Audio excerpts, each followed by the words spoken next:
जानते हैं कि एंशिएंट इंडिया के पावरफुल किंग्स, फार्मर्स और टाउन ने मिलकर इंडिया की हिस्ट्री को पूरी तरीके से बदल कर रख दिया था। इस चैप्टर यानी कि किंग्स, फार्मर्स और टाउन में हम जानेंगे कि महाजनपदास और मगध एम्पायर के राइज होने के बारे में, समझेंगे कि फार्मर्स ने एग्रीकल्चर के जरिए किंगडम्स को कैसे स्ट्रॉन्ग बनाया। साथ ही देखेंगे कि टाउन्स, ट्रेड्स और कॉइन, क्राफ्टमैन ने इंडिया की ग्रोथ में कैसे रोल प्ले किया। ये चैप्टर हमें एंशिएंट इंडिया के पॉलिटिकल, इकोनॉमिक, सोशल डेवलपमेंट की पूरी स्टोरी को बताता है। तो चलिए शुरू करते हैं किंग्स, फार्मर्स एंड टाउन और जानते हैं एंशिएंट इंडिया की amazing journey. Hello student, welcome back to मैटिज अड्डा 24/7। This is Anita Sharma, your history mentor. Student, आज के सेशन में हम समझने वाले हैं क्लास 12th हिस्ट्री चैप्टर 2, जिसका नाम है किंग्स, फार्मर्स एंड टाउन। इस चैप्टर के अंदर हम 600 BCE से लेकर के 600 CE के बीच में किस तरीके से पॉलिटिकल और इकोनॉमिक डेवलपमेंट होती है, यही सब चीजें इस चैप्टर के अंदर हम समझने वाले हैं। इमेजिन करो कि आज से लगभग 2000 साल पहले आप एक सुबह उठो, आप देख रहे हो कि एक किसान अपने खेतों में हल चला रहा है, मेहनत कर रहा है और उसकी मेहनत का एक हिस्सा राजा के खजाने में जा रहा है। और राजा अपने महल में बैठा हुआ ही सोच रहा है कि मैं अपने राज्य को कैसे डेवलप करूं, कैसे अपना लैंड एक्सपेंशन करूं, दूर दूर तक मैं अपने राज्य को बढ़ाऊं, सीमाएं बढ़ाऊं।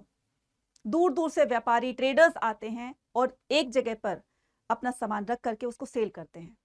यही है पॉलिटिकल और इकोनॉमिक डेवलपमेंट। लेकिन अब सबसे बड़ा सवाल, क्या इन तीनों के बीच में कोई रिलेशंस थे, और रिलेशंस थे तो कैसे थे, और ये सारी चीजें हमें कैसे पता चलती हैं? तो वही सारी चीजें आज के इस चैप्टर में हम समझने वाले हैं। वाकई में चैप्टर बहुत इंटरेस्टिंग है। इंटरेस्टिंग होने के साथ साथ बहुत ज्यादा इंपॉर्टेंट भी है। तो इस चैप्टर को बहुत ही अच्छी तरीके से हम कहानी की तरह समझेंगे और अच्छी तरीके से हम एक एक टॉपिक को समझ करके इस पर अपनी पकड़ बनाएंगे। ठीक है, तो स्टार्ट करते हैं किंग्स, फार्मर्स एंड टाउन्स। ठीक है, तो यहाँ पर सबसे पहले हम इसके इंट्रोडक्शन पार्ट में क्या देखेंगे कि हड़प्पा सिविलाइजेशन के डिक्लाइन होने के बाद, ठीक है, लगभग 1500 सालों तक, ठीक है, सब कॉन्टिनेंट के अंदर छोटे छोटे एरियाज के अंदर ना छोटी छोटी डेवलपमेंट स्टार्ट हो जाती है। ठीक है, अब यहाँ पर थोड़ा सा हम कनेक्ट करेंगे, प्रीवियस अपने चैप्टर पर जाते हैं इंडस वैली सिविलाइजेशन पर। ठीक है, तो थोड़ा सा हम मैप को देखते हुए यहाँ पर इसको जानने की कोशिश करेंगे। आपने देखा होगा कि हड़प्पा सिविलाइजेशन यानी कि इंडस वैली सिविलाइजेशन का जो ये एरिया था, यानी कि नॉर्थ वेस्ट एरिया में ये पूरी की पूरी ये स्प्रेड थी, पूरी की पूरी ये फैली हुई थी। ठीक है, अब यहाँ पर जो हमने मोटा मोटा इस चैप्टर के अंदर हमने पढ़ा था वो था 2600 से लेकर के 1900 BCE तक का टाइम पीरियड पढ़ा था, जिसके अंदर ये बहुत ज्यादा फ्लरिश होती है। ठीक है, उसके बाद से इसका डिक्लाइन फेज स्टार्ट हो जाता है। ठीक है, 1900 के बाद से ये डिक्लाइन होना स्टार्ट हो जाती है। ठीक है, अब सबसे बड़ा क्वेश्चन ये आता है कि जब ये डिक्लाइन हो गई, मतलब इसका रफली अगर हम आइडिया लेकर चले तो 13,000 BC के अंदर ये डिक्लाइन हो गई थी। ठीक है, अब जो इस चैप्टर के अंदर पढ़ने वाले हैं, क्वेश्चन दिमाग में आ रहा होगा कि मैडम इस चैप्टर में तो हम 600 BCE से पढ़ने वाले हैं। ठीक है, तो यहाँ बीच के टाइम पीरियड पर क्या हुआ ऐसा, तो बीच के टाइम पीरियड में ऐसा क्या हुआ जिसकी वजह से इस पूरे के पूरे पीरियड को यहां पर थोड़ा सा साइड कर दिया गया है।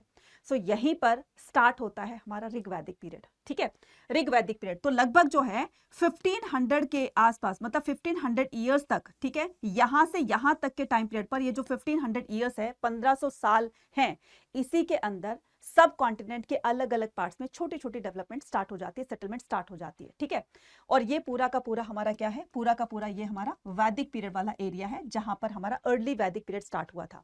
अर्ली वैदिक पीरियड इसको क्यों कहा जाता है, तो इसी में ही जो है वो ऋग्वेद की रचना की गई थी, है ना, इसीलिए ये सारी की सारी जानकारी जो हमें मिलती है ये ऋग्वेद से मिलती है, इसीलिए इसको ऋग्वैदिक पीरियड कहा जाता है। ठीक है, सो ये 1500 से लेकर के 1000 BCE के बीच में ये ऋग्वेद लिखा गया था, जो हिंदुओं का सबसे ओल्डेस्ट वेद है। ठीक है, सबसे पुराना वेद है, oldest Vedas, that is Rigvedas. ठीक है, ऋग्वेद। तो यहां पर क्वेश्चन क्या आता है कि ऋग्वेद को कब लिखा गया, तो आंसर आ जाएगा आपका 1500 to 1000 BC, और इसी को कहा जाता है अर्ली वैदिक पीरियड। ठीक है, फिर उसके बाद में क्या होता है, लेटर वैदिक पीरियड आता है। तो जैसे ये खत्म हो जाएगा उसके बाद से हमारा लेटर वैदिक पीरियड स्टार्ट हो जाएगा। तो आपने देखा कि हड़प्पा सिविलाइजेशन के अंदर लोग ना यहाँ पर रहते थे, तो जब धीरे धीरे ये डिक्लाइन होने लगा, इसका हमने एक रीजन ये भी पढ़ा था कि कुछ इन्वेडर्स आए और इन्वेडर्स ने इनको इन्वेड कर लिया, यानी कि इनको मार करके खुद वहां पर सेटल्ड हो गए। ठीक है, अब ये लोग क्या करेंगे, ये लोग यहाँ पर एक जगह पर ना रहकर धीरे धीरे अलग अलग जगहों पर सेटल्ड होना स्टार्ट हो जाएंगे। ठीक है, इसमें देख रहे हो ना, ये एक ही जगह पर थोड़ा सा श्रिंक हो गए हैं। लेकिन यहां पर जब अर्ली वैदिक पीरियड में आते हुए देखोगे तो अब ये लोग क्या कर रहे हैं, ये गंगा रिवर की तरफ बढ़ रहे हैं और गंगा रिवर के आसपास के क्षेत्रों में रहना स्टार्ट कर देते हैं। इसीलिए क्या करेंगे, ये इंडस रिवर और उसकी ट्रिब्यूटरीज के आसपास में बैठकर ये ऋग्वेद की रचना करेंगे, इसीलिए इसको ऋग वैदिक पीरियड कहा जाता है। आई होप आपको सब कुछ समझ में आ गया होगा। ठीक है, अब चलते हैं अपने यहाँ पर, और यही जो इनका सेटलमेंट है, अलग अलग जगहों पर जाकर के बसना, यहीं से ही स्टार्ट हो जाएंगे इनके जनपद। यानी कि लोग जहां पर ग्रुप्स बनाकर रहेंगे, इन्हीं ग्रुप्स को क्या कहा जाता है, इन्हीं ग्रुप्स को कहा जाता है जनपद। क्या कहा जाता है, जनपद कहा जाता है। ठीक है, तो यहां पर ऐसे छोटे बड़े बहुत सारे ऐसे जनपदास होंगे जो धीरे धीरे अब महाजनपदास में कन्वर्ट होने लग जाएंगे। तो ये 16 महाजनपदास होंगे जो टोटल पूरे के पूरे एरियाज में अपना एक पावर अपनी स्टैब्लिश कर चुके होंगे। तो ये पावर स्टैब्लिश करने के बाद किस तरीके से उन्होंने अपने आप को डेवलप किया, ये आगे की स्टोरी हम आगे के टॉपिक के अंदर जानेंगे। ठीक है, तो यहां पर हम स्टार्ट करते हैं क्या, यहां पर हम स्टार्ट करते हैं अब अपने इंट्रोडक्शन पार्ट से। ठीक है, आई होप आपको सब कुछ समझ में आ गया होगा। ठीक है, सो दिस वाज आल्सो, अब यहां there was several development in the different part of the subcontinent during the long span 1500 years following the end of the Harappa civilisation. ठीक है, तो हड़प्पा सिविलाइजेशन के एंड होने के बाद 1500 ईयर्स में, ठीक है, 1500 सालों तक अलग अलग भागों में छोटी छोटी डेवलपमेंट स्टार्ट हो गई थी। This was also the period during which the Rigvedas was composed agriculture settlement, और यहां पर एग्रीकल्चर सेटलमेंट्स के भी हमें प्रूफ मिलते हैं। यानी कि जो आर्यंस आए थे, जिनको हम आर्यंस के नाम से जानते हैं, जो हमने देखा कि कुछ लोगों ने आकर के उनको इन्वेड कर दिया, मतलब उनको मार दिया है और खुद वहां पर आकर सेटल्ड हो गए हैं। तो यही जो बाहर से आएंगे यहां पर आकर सेटल्ड हो गए। अब आपने देखा कि नई कम्युनिटी जो है वो रहना, यहां पर आकर के उन्होंने रहना स्टार्ट कर दिया है। ठीक है, बाहर से आए हैं और उन्होंने यहां पर रहना स्टार्ट कर दिया है। ठीक है, अब ये लोग क्या करेंगे, ये लोग जो हैं ये लोग क्या करेंगे, ये लोग जो है एग्रीकल्चर करना स्टार्ट करेंगे। ये वो लोग होंगे जो एग्रीकल्चर करेंगे, पास्टोरलिज्म करेंगे, पशुपालन करेंगे, है ना, और धीरे धीरे अपने एरिया को डेवलप करेंगे। तो agriculture settlements emerge in the, तो सबसे पहले ये जो एग्रीकल्चर का जो हमें प्रूफ मिला है, ये कहां पर मिला है, नॉर्थ इंडिया के अंदर। ठीक है, ये आपका नॉर्थ इंडिया होगा पूरा का पूरा, Deccan plateau and the parts of Karnataka. तो ये पूरा का पूरा आपका क्या है, ये डेक्कन प्लेट्यू है। ठीक है, और आपका ये नॉर्थ, पूरा का पूरा नॉर्थ इंडिया होगा और पार्ट ऑफ द कर्नाटक, और ये आपका कर्नाटक वाला पार्ट हो गया। तो यहां पर हमें सबसे पहले एग्रीकल्चर के प्रूफ मिलते हैं, यानी कि इंसानों ने लगभग 7000 साल पहले किस तरीके से एग्रीकल्चर करना स्टार्ट किया था। ठीक है, वही सारी चीजें इसमें हम देखेंगे। ठीक है, अब यहां इसी को हम आगे कंटिन्यू करते हैं और आगे क्या करेंगे, beside there is evidence of the pastoralism, इसके साथ साथ एग्रीकल्चर के साथ साथ हमें कुछ पैस्टोरलिज्म के भी प्रूफ मिलते हैं। यानी कि उन्होंने पशुपालन करना भी स्टार्ट कर दिया था। ये लोग चरवाहे होते थे ना, तो इनसे रिलेटेड चाहे वो एग्रीकल्चर कर रहे हैं चाहे वो पशुपालन कर रहे हैं, तो इससे रिलेटेड हमें कोई ना कोई तो इन्फॉर्मेशन मिलेगी। तो इससे हमें पता चलता है कि वो लोग एग्रीकल्चर और पैस्टोरलिज्म किया करते थे। Beside there is evidence the pastoral population in the Deccan further in the south, तो जो पैस्टोरल पॉपुलेशन है, जो ये पशुपालन कर रही है, एग्रीकल्चर कर रही है, इन्होंने देखा कि धीरे धीरे हम जो है वो और आगे की तरफ बढ़ करके अपने एरिया को एक्सटेंड कर सकते हैं। तो ये लोग क्या करेंगे, ये लोग जो है वो डेक्कन और फर्दर साउथ की तरफ अपना सेटलमेंट स्टार्ट कर लेंगे। ठीक है, तो यहां पर एक नई चीज देखने को मिलेगी। आपने देखा होगा हड़प्पा के लोग जो होते थे वो डेड्स को क्या करते थे, गड्ढों में दफनाते थे, है ना। तो गड्ढों में दफनाते थे, उनके साथ में कुछ आपने देखा होगा, सुना होगा, समझा होगा कि कुछ ऑर्नामेंट्स, कुछ पॉटरी वगैरह भी उनके साथ में रख दिया करते थे, जिससे पता चलता है कि कौन रिच थे कौन पुअर थे। ठीक है, इसी तरीके से ये लोग जो होंगे, इनके भी जो डेड्स वगैरह होंगे, तो ये क्या करते थे, सबसे पहले उसको गड्ढे में दफना करके उसके ऊपर ना एक बड़ा सा पत्थर रख दिया करते थे, जिसको मेगालिथ्स के नाम से जानते हैं। मतलब आप देख रहे हो ना कि धीरे धीरे वो चेंज आ रहा है, जो पहले था हड़प्पा के टाइम में, अब वो चीजें धीरे धीरे चेंज होने को दिख रही है हमें। ठीक है, तो यहां पर देखिए, new modes of the disposal the dead including the making of the elaborate stone structure known as the megaliths. तो ये बच्चा मेगालिथ्स होता है। ठीक है, अब यहां पर किसी को यहां पर दफनाया गया और उसके ऊपर इस तरीके से पत्थर रख दिए गए हैं, याद रखने के लिए कि हमने अपने रिलेटिव्स के डेड्स को या डेड बॉडी को यहीं पर दफनाया था। तो एक तरीके से ना चेंज देखने को मिल रहा है हमें। ठीक है, चेंज देखने को मिल रहा है। तो in many case the deads were the buried with a rich range of iron tools and weapon. अब यहाँ पर देखा जाएगा कि हड़प्पा के लोगों के साथ में हमें क्या मिलते थे, पॉटरी मिलती थी। ठीक है, कहीं कहीं पर हमें प्रेशियस यानी ऑर्नामेंट्स भी मिले, लेकिन इन लोगों के साथ में जब एक्सकवेशंस के दौरान इन चीजों को निकाला गया तो इनके साथ में वेपन्स वगैरह थे, टूल्स वगैरह थे जो आयरन के बने हुए थे। क्योंकि ये लोग जहां पर अब रहने, खास करके जैसे झारखंड वाले एरिया में जब ये आसपास के क्षेत्रों में रहेंगे तो वहां पर आयरन माइंस मिलेंगी। ठीक है, तो जो आयरन होता है, हड़प्पा के लोग उसको नहीं जानते थे, तो हमें कहीं पर भी आयरन के प्रूफ हड़प्पा शिलालेख में नहीं मिलते हैं, लेकिन यहाँ पर मिलेंगे। और इन्हीं आयरन की वजह से ही, इन्हीं आयरन माइंस की वजह से ही ये लोग क्या करेंगे, रॉ फॉर्म में उसको निकालेंगे और इससे वेपन्स और टूल बनाना स्टार्ट कर देंगे। और यही टूल्स और वेपन हमें उनके डेट्स के साथ में मिले। ठीक है, उसके बाद में हम यहाँ पर बात करते हैं प्रिंसेप एंड पियदर्सी।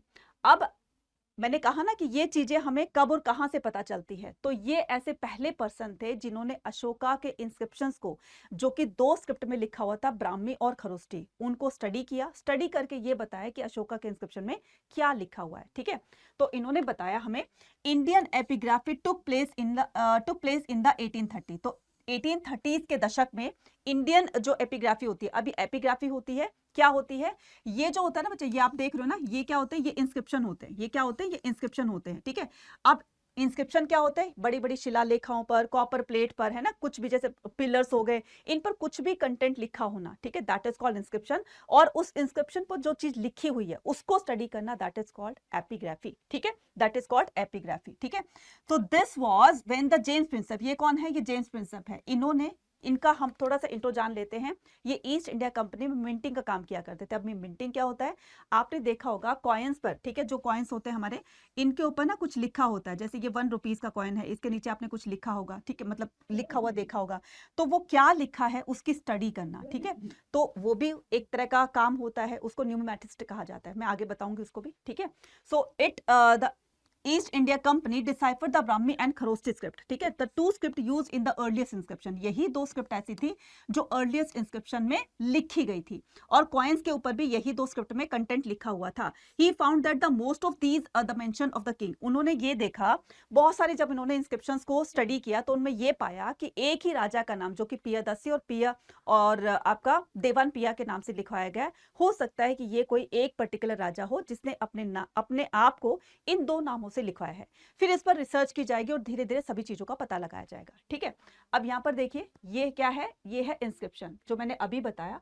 इंस्क्रिप्शन क्या होते हैं, किसी भी हार्ड सरफेस पर कुछ भी लिखा होना, दैट इज कॉल्ड इंस्क्रिप्शन। ठीक है, written on a hard surface. ठीक है, written on a hard surface, that is called inscription. ठीक है, अब उसके बाद एपिग्राफी क्या होती है, इन्हीं इंस्क्रिप्शंस को स्टडी करना, ये क्या लिखा है। ठीक है, ये क्या लिखा है, अब हम तो यहाँ पर जो भी लेटर्स लिखे हुए हैं, ठीक है, इंग्लिश में विजिबल हो रहे हैं, ये हमें पता चल रहा है ना, तो यहाँ पर जो भी कंटेंट लिखा होता है उसके ऊपर स्टडी करना। ठीक है, study of inscription, that is called epigraphy. Right, study of inscription, study of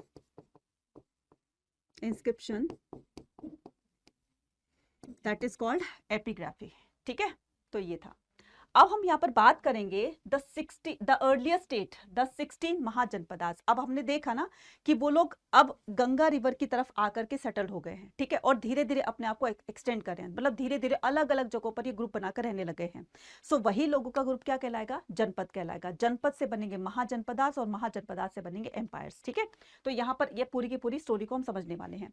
6th century BC, यहां से आपका 1 मार्क का क्वेश्चन आता है। 6th सेंचुरी BC को ही क्या कहा जाता है, अर्ली इंडियन हिस्ट्री में एक मेजर टर्निंग पॉइंट कहा जाता है, क्योंकि यही वो एरा था जहां पर एक बूम क्रिएट होता है, एक ऐसा रेवोल्यूशन आता है जो पहले नहीं था, काइंड ऑफ कि आपके आयरन माइंस की वजह से आयरन को निकाल करके उसके वेपन्स और टूल्स बनाए जाएंगे, न सिर्फ वेपन और टूल्स बल्कि आयरन को अलग अलग चीजों में यूज किया जाएगा, जिससे कि और ज्यादा डेवलपमेंट दिखाई देगी। ठीक है, तो यहाँ पर it is an era associated with the, यही वो एरा होगा, इस एरा के अंदर जो है 6th सेंचुरी BC के अंदर ही नए नए स्टेट्स बनेंगे। ठीक है, पहले स्टेट्स बनेंगे, ठीक है, सिटीज बनेंगी, growing the use of iron and development of the coinage. और यही टाइम पीरियड होगा जहां पर सबसे पहले कॉइनेज सिस्टम को लागू किया जाएगा, कॉइनेज सिस्टम, ठीक है, यहां पर लागू किया जाएगा। It is also witness that the growth of the diverse system of the thought including the Buddhism and Jainism. यही टाइम पीरियड होगा जब बौद्धिज्म और जैनिज्म का इमर्जेंस होगा।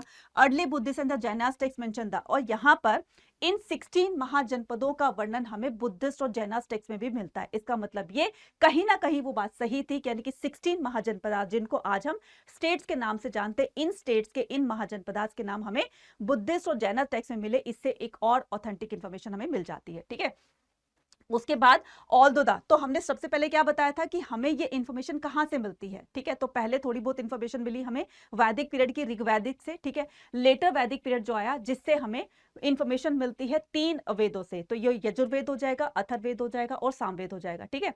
उसके बाद में हमें और आगे जब हम हिस्ट्री को जानेंगे तो हमें बाकी की चीजों के बारे में कैसे पता चलता है, तो इंस्क्रिप्शन से, कॉइन से, है ना, उनकी लिटरेचर्स जो बुक्स होती हैं, उनकी टेक्स्ट बुक्स वगैरह होती है, यहां से पता चलता है। तो कहने का मतलब हिस्ट्री को जानने के लिए, पास्ट को जानने के लिए हमें बहुत तरह के सोर्सेस को कलेक्ट करना होता है, इंफॉर्मेशन कलेक्ट करनी होती है, तब जाकर के हमारे हिस्टोरियन उस हिस्ट्री को रिकंस्ट्रक्ट करते हैं हमारी हिस्ट्री के अंदर, ठीक है। तो यहाँ पर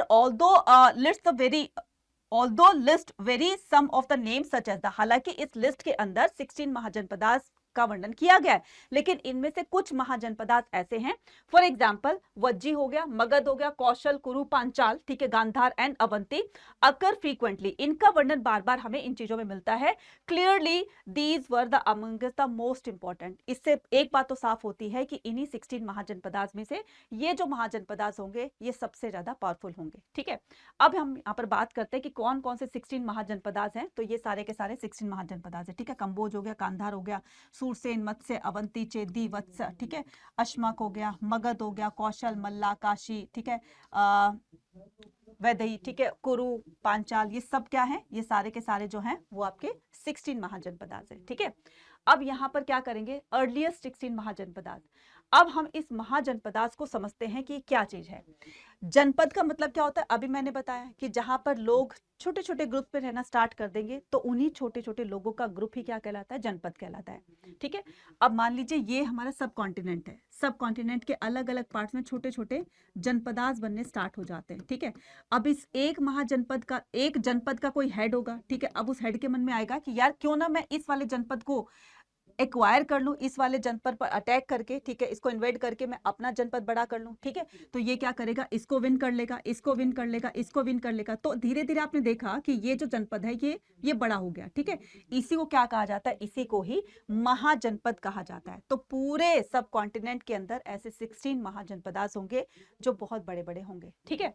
तो मोस्ट ऑफ द महाजनपद, इन सभी महाजनपदों पर, ज्यादातर महाजनपदों पर, अच्छा ये इसको स्टार्ट कर लेते हैं कि a people and the clan of tribes set on the foot और the settlers, it is a word use in the both. तो ये जो जनपद है ये प्राकृत और संस्कृत दोनों लैंग्वेज के अंदर ये जनपद वर्ड यूज किया गया है, ठीक है।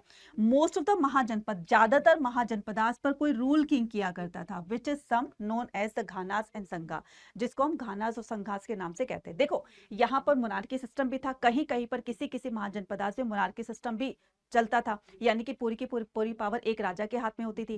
कहीं कहीं पर इसी पावर को डिस्ट्रीब्यूट कर दिया जाता था, ठीक है, जिसको ओलिगेची कहा जाता है, ठीक है, जिसको ओलिगेची कहा जाता है, ठीक है। तो ओलिगेची क्या होती है, where the power was shared by a number of man collectively called raja, जिनको हम राजा के नाम से जानते हैं।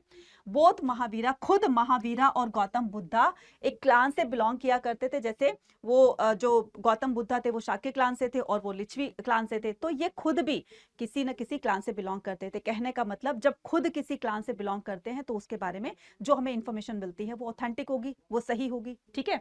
चलिए, in these case in the Vajji sanghas आदा, अब यहाँ पर कुछ केसेस में, जैसे यहाँ पर वज्जी संघा है, ठीक है, वज्जी संघा है कि the rajas probably control by the resources such as the land collectively. अब यहाँ पर जो राजा होता है, ठीक है, ये पूरा का पूरा वज्जी जो है एक संघ है, ठीक है। यहाँ पर एक राजा जो रूल कर रहा है तो वो अपने एरियाज में रहने वाले लोगों से रेवेन्यू कलेक्ट करता है, ठीक है। और वो जो रेवेन्यू का फंड आता है वो क्या करता है, जो भी उसके लिए काम कर रहा है, ठीक है, यानी कि जो भी मैन उनके साथ में काम कर रहे हैं तो उस रेवेन्यू का कुछ हिस्सा उनको देते हैं ताकि वो उनके लिए काम करे और इस तरीके से वो उनका सपोर्ट लेकर के आगे अपने राज्य की डेवलपमेंट करे, ठीक है।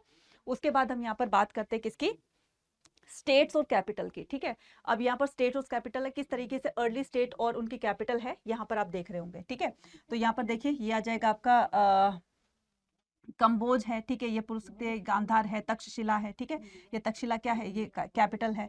तो इनके अंदर से कोई क्वेश्चन ऐसा नहीं आता है कि आपको कैपिटल स्टेट और कैपिटल से क्वेश्चन पूछे जाएंगे, जस्ट ये एक ओवरव्यू दिया है कि अगर आपको आए तो इस तरीके से आप मैप को देख करके थोड़ा सा उसको लिख कर आप देख लीजिएगा, ठीक है। अब जैसे ये मगध है जो हम इसमें सबसे पहले इस पे जो बात करने वाले हैं और बहुत इंपॉर्टेंट है, ये है मगध। मगध की कैपिटल आपने देखा होगा राजगीर। तो ये जो भी डोट वाले देख रहे हो ना, ये सारे के सारे क्या है, ये कैपिटल्स है, ठीक है, सारी की सारी क्या है, ये कैपिटल कैपिटल्स है, ठीक है।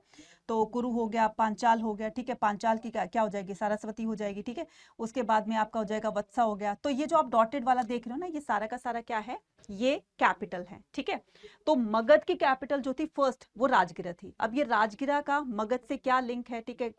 राजधानी तो थी, कैपिटल तो थी, लेकिन इसमें क्या ऐसी क्वालिटी थी, क्या खास बात थी जिसकी वजह से इसको कैपिटल बनाया गया। फिर इसको ट्रांसफर भी करेंगे, ठीक है। अब यहां पर हम देखते हैं द अर्लियर स्टेट। तो अब यह जो राजगृह है, ठीक है, राजगृह मगध की फर्स्ट कैपिटल थी। तो राजगृह का मतलब क्या होता है, राजा का घर, ठीक है। राजगृह का मतलब क्या होता है, हाउस ऑफ द, यहां पर ही मैं बता देती हूँ, ठीक है।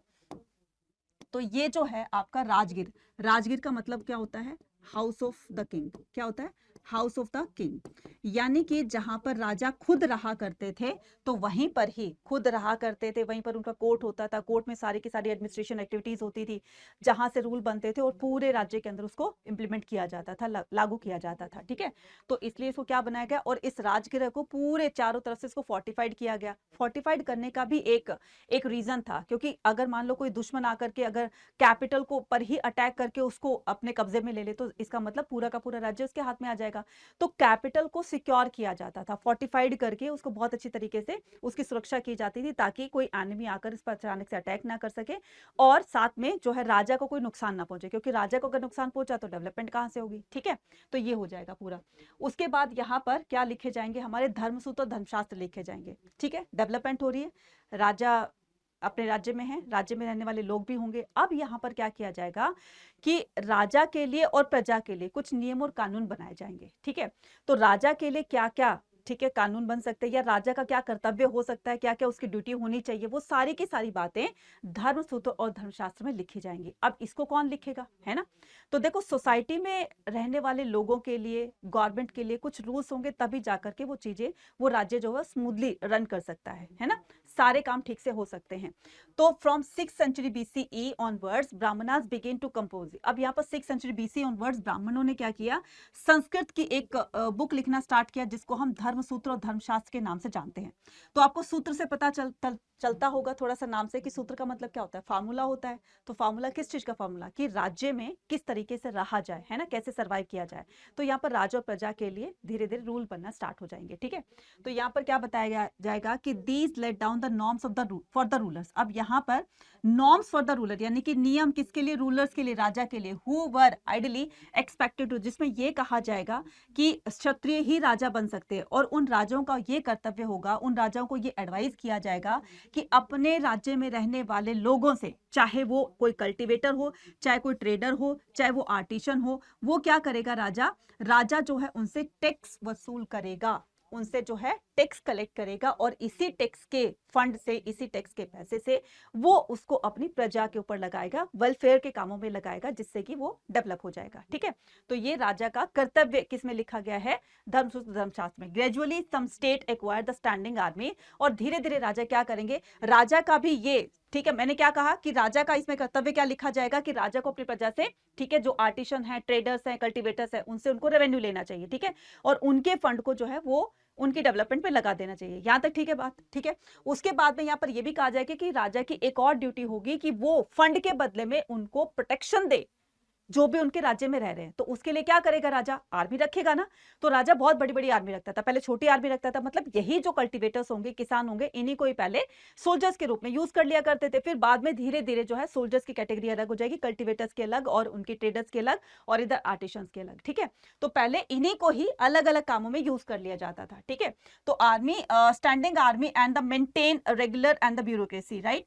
Others continue to depend on the militia required for the militian more than not the from the peasantry। अब यहाँ पर धीरे धीरे peasantry सेक्शन को अलग कर दिया जाएगा, और सोल्जर्स वाले सेक्शन को, आर्मी वाले सेक्शन को अलग कर दिया जाएगा। तो पहले दोनों का काम एक ही लोग से करवाया करते थे, ठीक है। तो उसके बाद में यहाँ पर फर्स्ट अमंगल था। तो इन महाजनपदास में से ये है राजगीर, ठीक है, ये राजगढ़ कैपिटल है जो कि हमारी एनसीईआरटी में दी हुई है। ठीक है, तो ये किसकी है, मगध की फर्स्ट कैपिटल है। ठीक है, मगध की 2 कैपिटल थी, right.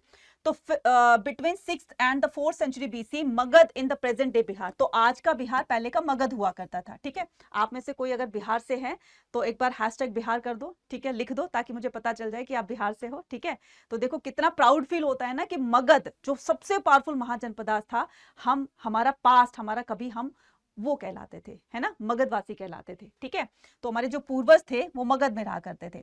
Magadh in the present day Bihar become the most powerful mahajanapadas. Magadh was the region where the agriculture, Magadh वो रीजन था, वो एरिया था जहां पर एग्रीकल्चर प्रोडक्शन बहुत अच्छा होता था, और इसी अच्छे प्रोडक्शन की वजह से मगध इतना ज्यादा फ्लरिश हुआ। ठीक है, आगे बढ़ेंगे हम कि क्यों और ज्यादा ये फ्लरिश होता है। ठीक है, Magadh was the region where the agriculture was specially productive, right. Iron mines की वजह से, तो पहला रीजन कि मगध की जो सॉइल की जो फर्टिलिटी थी वो बहुत ज्यादा अच्छी थी। किसान अगर इसमें कोई भी खेती करता था उसका जो प्रोडक्शन होता था बहुत अच्छा निकलता था। अब प्रोडक्शन सरप्लस ग्रेन होगा तो वो आगे उसको सप्लाई करेंगे, आगे सप्लाई करेंगे, किसी भी अदर कंट्रीज को देंगे तो अदर कंट्रीज गवर्नमेंट को पैसा देगी, तो ऐसे ही इकोनॉमिक डेवलपमेंट होगी। ठीक है, दूसरा रीजन क्या था इसके पावरफुल होने का, आयरन माइंस। आज का जो झारखंड है ना, पहले वो बिहार का पार्ट हुआ करता था, मगध का पार्ट हुआ करता था, तो इसके अंदर रॉ फॉर्म में आयरन निकाला जाता था, उससे वेपन्स और टूल्स बनाए जाते थे जो उनकी आर्मी में और डेली लाइफ में काम आते थे। ठीक है, दूसरा रीजन। तीसरा रीजन क्या था कि were the accessible and provide the resources for the tool and weapon ruthlessly, और सबसे ज्यादा इसका सबसे जो मेन फैक्टर माना जाता है ना जो इसके डेवलपमेंट का, वो था राजा का एम्बिशियस होना। जब तक देखो हमारे अंदर किसी चीज को पाने की चाह नहीं होगी, इच्छा नहीं होगी, तब तक हम उसके लिए आगे काम नहीं करेंगे। तो राजाओं का जो मगध के राजा थे खास करके कौन थे, बिंबिसार, अजातशत्रु और महापद्मानंद, इनके मन में थी कि मुझे अपने मगध को दूर दूर तक एक्सटेंड करना है, दूर दूर उसका दायरा बढ़ाना है। ठीक है, मुझे अपने राज्य को डेवलप करना है, तो राज्य को डेवलप करने के लिए मुझे चाहे जो करना पड़े मैं करूंगा। तो उन्होंने आसपास के राज्यों को जीतना स्टार्ट किया, वहां से फिर बहुत सारा जिस भी राज्य को जीतते थे तो उनके रिसोर्सेज को यूज करते थे, तो ऐसे धीरे धीरे ये फ्लरिश होना स्टार्ट हुआ। और एक टाइम आता है जब ये बहुत बहुत बड़ा और सबसे पावरफुल ये महाजनपदास बन जाता है। ठीक है, अब यहां पर बात करेंगे हम अर्ली एम्पायर की। ठीक है, सो अर्ली एम्पायर, यहां पर the growth of the Magadh culminated emergence of the Maurya empire. अब यहां मौर्य एम्पायर आता है, तो मौर्य एम्पायर से पहले हम जान लेते हैं पीछे की हिस्ट्री। मौर्य एम्पायर कब किसको रिप्लेस करता है, तो हमने देखा कि यहाँ पर जो महापद्मानंद है, ठीक है, महापद्मानंद नंद डायनेस्टी के थे, और नंद डायनेस्टी के लास्ट रूलर कौन थे, वो थे धनानंद। ठीक है, लास्ट रूलर कौन थे, धनानंद। ठीक है, धनानंद, ये कौन थे, last ruler of Nand dynasty. ठीक है, नंद डायनेस्टी। ठीक है, तो नंद डायनेस्टी के लास्ट रूलर थे और धनानंद को हरा करके मौर्य साम्राज्य की स्थापना करते हैं चंद्रगुप्त मौर्य। ठीक है, अब ये धनानंद को कैसे हराया, ठीक है, और इसको हराने में सबसे बड़ा कंट्रीब्यूशन किसका रहा है, चाणक्य का, क्योंकि चाणक्य धनानंद के कोर्ट में एक ब्राह्मण के रूप में काम किया करते थे। तो धनानंद को धनानंद ने कोई ऐसी बात कही जिसकी वजह से चाणक्य को थोड़ी सी इंसल्ट फील होती है, और वो कसम खाकर जाता है कि आज के बाद जो है मैं जो है इस दरबार में तुम्हारे साथ में काम नहीं करूंगा। अपनी चोटी वोटी खोल के कहता है कि मैं तुमसे बदला जरूर लूंगा, जो तुमने मेरी इंसल्ट करी है पूरी भरी सभा के अंदर, मैं इसका बदला तुमसे लेकर रहूंगा और बहुत ही जल्दी लेकर रहूंगा। ठीक है, तो वो ऐसा सोच करके, ऐसा कह करके और निकल जाते हैं। फिर उनको रास्ते में चंद्रगुप्त मौर्य दिखाई देते हैं जो कि एक बच्चे के रूप में थे, खेल रहे थे ना, कोई गेम खेल रहे थे चोर पुलिस वाला। तो वो सारी एक्टिविटीज को देखते हैं, तब उनके माइंड में क्लिक किया कि यही वो पर्सन है जिसको मैं तैयार कर सकता हूं, जिसको रेडी कर सकता हूं, जिसको मैं एक बहुत बड़ा राजा बना सकता हूं। ठीक है, क्योंकि उनकी सूझबूझ, उनकी बुद्धिमती को देख करके उनको लगा कि इसके अंदर वो क्वालिटी है जिसकी वजह से मैं उस धनानंद को हरा सकता हूं। चंद्रगुप्त मौर्य को अपने साथ लेकर जाते हैं, छोटी से छोटी, बड़ी से बड़ी हर वो चीज उनको सिखा करके, ट्रेन करके वो उनको इतना बड़ा राजा बनाते हैं। ठीक है, उनको कंपीट करने वाला मतलब कोई ऐसा राजा ही नहीं था जो चंद्रगुप्त मौर्य को बीट कर सके, है ना, हरा सके। तो इसने क्या किया, चंद्रगुप्त मौर्य ने चाणक्य के साथ मिलकर के और नंद डायनेस्टी के लास्ट रूलर धनानंद को हरा दिया और आसपास के क्षेत्रों को भी जीत लिया। अब यहाँ पर चंद्रगुप्त मौर्य राजा बनते हैं, ठीक है, 321 बीसी के अंदर, और मौर्य साम्राज्य की स्थापना करके, और मौर्य साम्राज्य, ठीक है, वो धीरे धीरे क्या करने लगता है, रूल करने लगता है। यानी कि चंद्रगुप्त मौर्य ऐसे वो राजा बने जिसने हमारे इस मगध मतलब ये आप देख रहे होंगे ना, मगध को इतने दूर दूर तक एक्सटेंड किया कि शायद ही कोई इतना बड़ा एम्पायर क्रिएट करने वाला कोई राजा हो, ठीक है। अब ये क्या करेंगे, growth of the Magadh culminated in the emergence of the Maurya empire. Chandragupta Maurya who founded the empire 321 BC extended control the, तो आप ये देख रहे हो ना, यहाँ से पूरा और यहाँ तक पूरा का पूरा जो पार्ट था वो किसका था, वो था चंद्रगुप्त मौर्य का, ठीक है। तो north west as Afghanistan and Balochistan and his the grandson, और फिर उनके ये जो आपका हो जाएगा बलूचिस्तान अफगानिस्तान है ना, ये पूरा का पूरा पार्ट देख रहे हो ना येलो कलर का, वो पूरा का पूरा कौन किसका था, वो चंद्रगुप्त मौर्य का एम्पायर था, ठीक है। तो अब ये क्या बन जाएगा, महाजनपद से एम्पायर बन जाएगा, क्योंकि एम्पायर तब बनता है जब बहुत सारे महाजनपद इकट्ठे हो जाते हैं, बहुत सारे महाजनपद जब कलेक्ट हो जाते हैं, इकट्ठे हो जाते हैं, तो वो एम्पायर में कलेक्ट हो जाता है, ठीक है, कन्वर्ट हो जाता है, राइट। अब उनके जो ग्रैंडसन थे जिनका नाम था द ग्रेट अशोका, हालांकि ऐसा अभी भी आर्ग्यूमेंट इस पर चल रही है, कभी कभी बहस भी छिड़ जाती है इस पर कि हम क्यों अशोका को ही द ग्रेट बोलते हैं, जबकि इतना बड़ा एम्पायर अपनी मेहनत से क्रिएट करने वाले तो बनाने वाले तो कौन थे, चंद्रगुप्त मौर्य थे। लेकिन अशोक को हम क्यों कहते हैं, क्योंकि उनकी हम्बलनेस, उनकी ग्रेटनेस और उनके बड़े पावरफुल होने की वजह से हम अशोक को क्या कहते हैं, द ग्रेट कहते हैं, ठीक है। अभी ये इस पर हम डिस्कस नहीं करेंगे क्योंकि इस चैप्टर का हमारा ये पार्ट नहीं है। तो सबसे बड़ी बात कि अशोका ने कलिंग बैटल में कलिंग को विन कर लिया था, जो आज तक किसी राजा ने नहीं किया था, ठीक है। So arguably the most famous ruler early India conquered the Kalinga present. तो कलिंगा का बैटल कब होता है, ये भी क्वेश्चन आ जाता है। तो कलिंग बैटल होता है 261 बीसीई के अंदर, ठीक है। कलिंग जो है आज का हमारा ओडिशा है, पहले का कलिंग हुआ करता था। तो कलिंग बैटल में विन होने के बाद, ठीक है, हालांकि कलिंग बैटल को विन करने के लिए गए थे, तो उन्होंने देखा कि जब उन्होंने विन कर लिया तो उनके साथ में कोई भी ऐसा सोल्जर या सैनिक नहीं बचा था जिसको वो साथ लेकर के अपनी जीत का जश्न मना सके। और कहीं ना कहीं उन डेड्स को देख करके, जिनके साथ में उनके जो रिलेटिव थे वो रो रहे थे, चीख रहे थे, चिल्ला रहे थे, उनका कोई डेड मर गया है ना, तो जिसकी वजह से उनका जो हार्ट होता है, दिल होता है, वो पिघल जाता है कि यार इतने सारे लोगों की मौत का कारण खुद मैं हूं, तो ऐसी जीत का क्या जश्न, अगर मुझे वो जीत मिली है तो अब मैं किसके साथ उसको सेलिब्रेट करूं, क्योंकि सेलिब्रेट करने के लिए तो मेरे पास कोई बचा ही नहीं है, इतने सारे लोग मेरी वजह से मारे गए हैं। तो ये देख करके और ये मतलब एक तरीके से सोच करके उनका दिल जो है पिघल जाता है, और वो हमेशा हमेशा के लिए उसी रणभूमि में अपने वेपन्स को गिव अप कर देते हैं कि आज के बाद मैं कभी भी वेपन्स को नहीं उठाऊंगा, मतलब लड़ाई वड़ाई कुछ नहीं करूंगा, ठीक है, आज के बाद मैं कोई लड़ाई नहीं करूंगा, और आजीवन जितना मेरा जीवन शेष रह गया है उसमें लोगों के भलाई के लिए मैं काम करूंगा, और फिर जाकर के बौद्धिज्म को अडॉप्ट कर लेते हैं। चंद्रगुप्त मौर्य ने, एक बात हमेशा याद रखना, चंद्रगुप्त मौर्य ने जैनिज्म को अपनाया था, ठीक है, जैनिज्म को अडॉप्ट किया था, और सम्राट अशोक ने बौद्धिज्म को, ठीक है। तो यहां पर चंद्रगुप्त मौर्य कर देती हूं, तो इन्होंने जैनिज्म, ठीक है, और सम्राट अशोक ने क्या किया था, बौद्धिज्म को अडॉप्ट किया था, ठीक है। चलिए जी, अब बात करते हैं फाइंडिंग अबाउट द मौर्य। तो मौर्य एम्पायर के बारे में हमें कब और कहां से पता चलता है, तो मेगास्थनीज की एक बुक थी, ठीक है, जिसका नाम था इंडिका। मेगास्थनीज की बुक थी जिसका नाम था इंडिका, ठीक है। सो एक तो हमें इंडिका से पता चलता है, ठीक है, और दूसरा क्या, दूसरा हमें पता चलता है किससे, दूसरा पता चलता है हमें, एक सेकेंड, ठीक है, दूसरा पता चलता है हमें कौटिल्य की अर्थशास्त्र से, कौटिल्य की अर्थशास्त्र, ठीक है। तो ये किसने लिखी थी, कौटिल्य ने।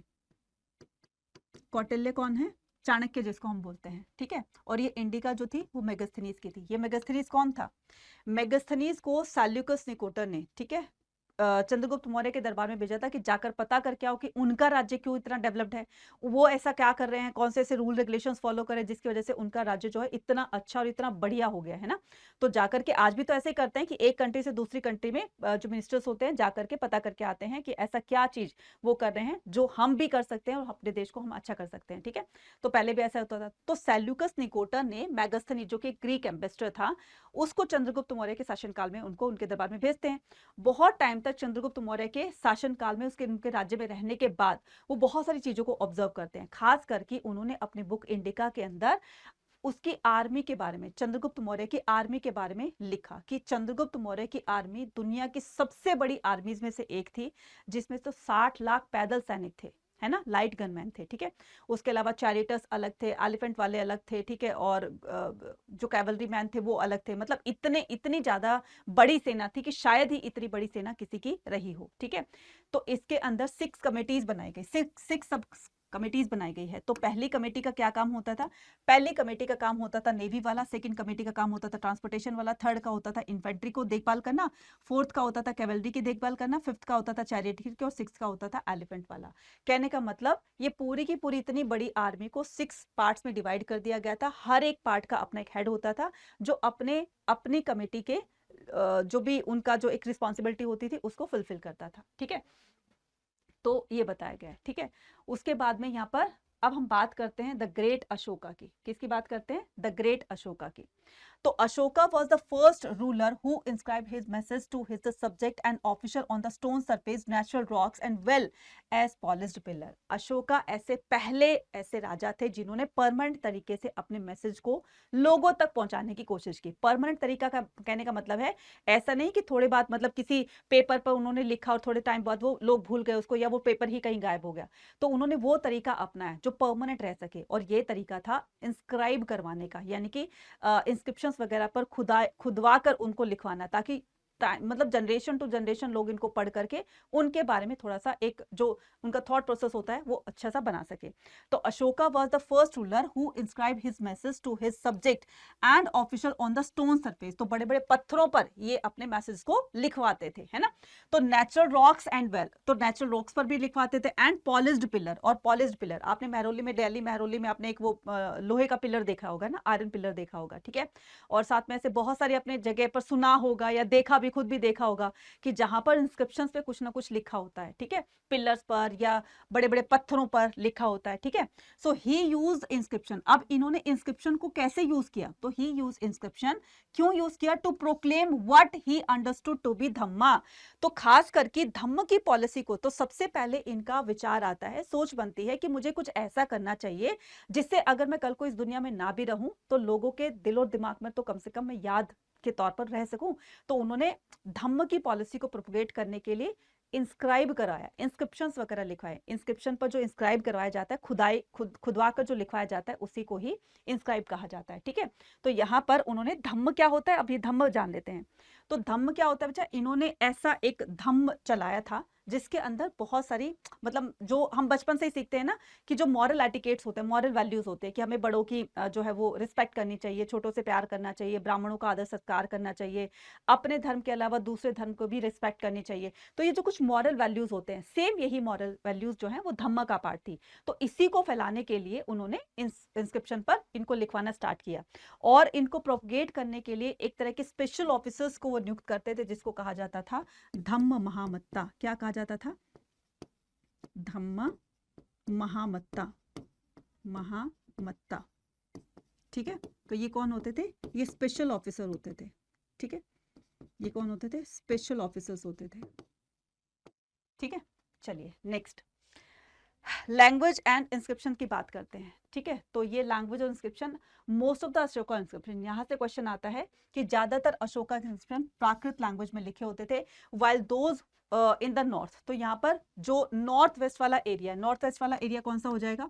यह आ जाएगा north, south, east and west. ठीक है, उसके अंदर हमारी सब कार्डिनल डायरेक्शन भी होती है। तो कार्डिनल डायरेक्शन में आपने देखा होगा यहाँ पर है नॉर्थ वेस्ट, यहाँ पर क्या है? नॉर्थ ईस्ट है, यहाँ पर क्या है? साउथ ईस्ट है, और यहाँ पर क्या है? साउथ वेस्ट है। ठीक है, तो ये जो वाला पार्ट है, ठीक है, ये जो पार्ट है ये आपका नॉर्थ वेस्ट वाला पार्ट है। इस वाले के अंदर, इस वाले पर्टिकुलर जोन के अंदर, एरिया के अंदर जो लैंग्वेज यूज की जाती थी वो की जाती थी एरामाइक और ग्रीक। ठीक है, ज्यादातर अगर पूछे, मोस्ट ऑफ द पूछे तो आ जाएगा आपका प्राकृत। और नॉर्थ वेस्ट में कौन सी लैंग्वेज यूज की जाती थी? तो वो होती थी प्राकृत, वो होती थी एरामाइक और ग्रीक। तो टोटल कितनी लैंग्वेज हो गई? 3 लैंग्वेज हो गई। तो फर्स्ट होगी आपकी प्राकृत, सेकंड होगी Greek, and third one is Aramaic. ठीक है, 3 लैंग्वेजेस के अंदर। इन तीनों लैंग्वेजेस के भी एक पर्टिकुलर स्क्रिप्ट होती थी। स्क्रिप्ट अलग चीज होती है जो हमें लैंग्वेज के लिखने का तरीका बताती है ना। जो अभी हम बोल रहे हैं वो लैंग्वेज है, अब उस लैंग्वेज को लिखा कैसे जाए तो इसको स्क्रिप्ट कहा जाता है। तो ये 2 स्क्रिप्ट होती थी, ब्राह्मी एंड खरोष्टी। ठीक है, so Brahmi script however some in the north west were written in the Kharosthi. तो यहाँ पर नॉर्थ वेस्ट वाले एरिया में जो एरामाइक और ग्रीक बोली जाती थी, इसकी जो स्क्रिप्ट थी वो खरोष्टी थी, और प्राकृत की कौन सी थी? Brahmi. The Aramaic and the Greek script were used for the inscription in Afghanistan. जो अफगानिस्तान में हमें कुछ ऐसे इंस्क्रिप्शन मिलते हैं जिसके अंदर खरोष्टी स्क्रिप्ट ने, जो कि एरामाइक और ग्रीक लैंग्वेज थी, खरोष्टी स्क्रिप्ट थी, इस तरह के हमें प्रूफ मिलते हैं। ठीक है, ये पूरा का पूरा अशोका के इंस्क्रिप्शन का डिस्ट्रीब्यूशन। ठीक है, यहां से जो क्वेश्चन आते हैं वो यहाँ पर आते हैं, देख लेना। यहाँ पर गिरनार से क्वेश्चन आता है, तो गिरनार क्या है, गिरनार जो है वो मेजर रॉक एडिक्ट है। ठीक है, आपसे कोई भी लोकेट करने के लिए 2 प्लेसेस पूछे जाएंगे, है ना, तो आपको उनको लोकेट करना है। तो यहाँ पर अगर पूछा जाए कि अशोका के 2 रॉक एडिक्ट्स आपको लोकेट करने हैं, तो एक तो कर देना आप गिरनार को, ठीक है, और एक कर देना आप किसको, सोपारा को, जो कि महाराष्ट्र में, ठीक है, सोपारा हो जाएगा। ठीक है, चाहो तो आप कई बार पूछ भी लेते हैं, शिशुनाग पालग्रह, बिल्कुल ये आपका ओडिशा वाला आ जाएगा। ठीक है, और ये जो कलिंगा है, ठीक है, ये रहा आपका कलिंगा, ये रहा जौगड़ा। ठीक है, उसके बाद में माइनर रॉक एडिट्स और पिलर रॉक एडिट्स। पिलर से क्वेश्चन पूछा जाता है, तो पिलर में जो पूछा जाएगा, फॉर एग्जांपल यहाँ पर पूछा जाता है रामपुरवा पिलर से क्वेश्चन आता है। ठीक है, और सासाराम से क्वेश्चन आता है जो कि बिहार के अंदर है। ठीक है, और आपका आ जाएगा सारनाथ जो कि कहाँ पर है, यूपी के अंदर। ठीक है, तो ऐसे कुछ क्वेश्चन आएंगे, तो एक बार मैप की प्रैक्टिस जो है वो लिख कर मतलब फिल करके देख लीजिएगा। अब आते हैं एडमिनिस्ट्रेटिंग ऑफ द एम्पायर। अब पूरे इतने बड़े एम्पायर को चलाने के लिए उन्होंने क्या किया, उनको 5 सेंटर्स में 5 पॉलिटिकल सेंटर्स के बना दिए, ताकि इतने बड़े एम्पायर को ठीक तरीके से चलाया जा सके। ठीक है, तो यहाँ पर there were the 5 major political centres in the empire. तो 5 पॉलिटिकल मेजर सेंटर्स बनाए जाते हैं। एक तो कैपिटल थी उनकी पाटलिपुत्र। अच्छा, पाटलिपुत्र कैपिटल कब बनी, पहले हम इसको क्लियर कर लेते हैं। ठीक है, तो पहली कैपिटल कौन थी, फर्स्ट कैपिटल थी राजगीर। ठीक है, फर्स्ट कैपिटल कौन सी थी, राजगीर थी। ठीक है, फर्स्ट कैपिटल कौन सी थी, राजगीर, राजगीर। ठीक है, सेकेंड कैपिटल थी आपकी पाटलिपुत्र, पाटलिपुत्र। ठीक है, तो पाटलिपुत्र को कब इसको ट्रांसफर किया जाता है, तो ये किया जाता है राजगीर से पाटलिपुत्र 4th सेंचुरी बीसीई के अंदर। ठीक है, 4th सेंचुरी बीसीई के अंदर पाटलिपुत्र इसको शिफ्ट कर लिया जाता है। अब इसकी कहानी जानते हैं कि क्यों शिफ्ट किया गया। देखो, बहुत ही सोच समझकर कैपिटल को डिसाइड किया जाता है कि यहां पर कैपिटल होनी चाहिए। ठीक है, पाटलिपुत्र क्योंकि गंगा रिवर के पास लोकेटेड था। ठीक है, और गंगा रिवर से हम क्या कर सकते हैं, कम्युनिकेशन अच्छे से कर सकते हैं, यानी कि आसपास के क्षेत्रों से हम अपना ट्रेडिंग और भी बढ़ा सकते हैं, ट्रेडिंग रिलेशंस अपने बना सकते हैं, ट्रेड बढ़ा सकते हैं। तो वहां से कम्युनिकेशन करेंगे, आना जाना होगा, सामान को इधर से लाना ले जाना होगा, तो इसके लिए गंगा रिवर हमारे लिए बहुत ज्यादा इंपॉर्टेंट हो सकती है, बेनिफिशियल हो सकती है, पहला रीजन। दूसरा, गंगा रिवर के पास फॉरेस्ट पाए जाते थे। ठीक है, अब रिवर नदी होगी तो नदियों के पास में जंगल भी पाए जाएंगे, और फॉरेस्ट में पाए जाते थे एलिफेंट्स, जो उनके आर्मी में काम आते थे। ठीक है, और तीसरी बात हो गया कि गंगा रिवर के पास, ठीक है, गंगा रिवर का जो वाटर होता था उसके आसपास के क्षेत्रों में जो भी कल्टीवेशन की जाती थी, किसान खेती वेती करते थे, तो उसके गंगा रिवर के वाटर को ही इरिगेशन में यूज कर लिया करते थे, तो उससे उसकी प्रोडक्शन अच्छी निकलती थी, बाहर उसको सप्लाई करते थे तो ऐसा पैसे आता था। तो इन सब रीजन की वजह से डिसाइड किया गया कि हमें पाटलिपुत्र को अपनी कैपिटल बना लेना चाहिए। पाटलिपुत्र आज का पटना कहलाता है। ठीक है, तो इस तरीके से सेकंड कैपिटल बनाई गई पाटलिपुत्र। ठीक है, and the provisional centres of the Takshashila, और इसके अलावा 4 प्रोविजनल सेंटर बनाए गए। ये तो देखो कैपिटल थी, ये क्या है, ये कैपिटल है, ये रही। ठीक है, ये क्या है, पाटलिपुत्र है। ठीक है, उसके बाद में तक्षशिला, उज्जैनी, तोशाली और स्वर्णगिरी। अब ये तक्षशिला कहाँ है, देखो यहाँ पर, ये रहा आपका तक्षशिला। ठीक है, ये आ जाएगा आपका उज्जैनी। ठीक है, ये आ जाएगा आपका स्वर्णगिरी कर्नाटक, और ये आ जाएगा आपका तोशाली। ठीक है, जो कि आपका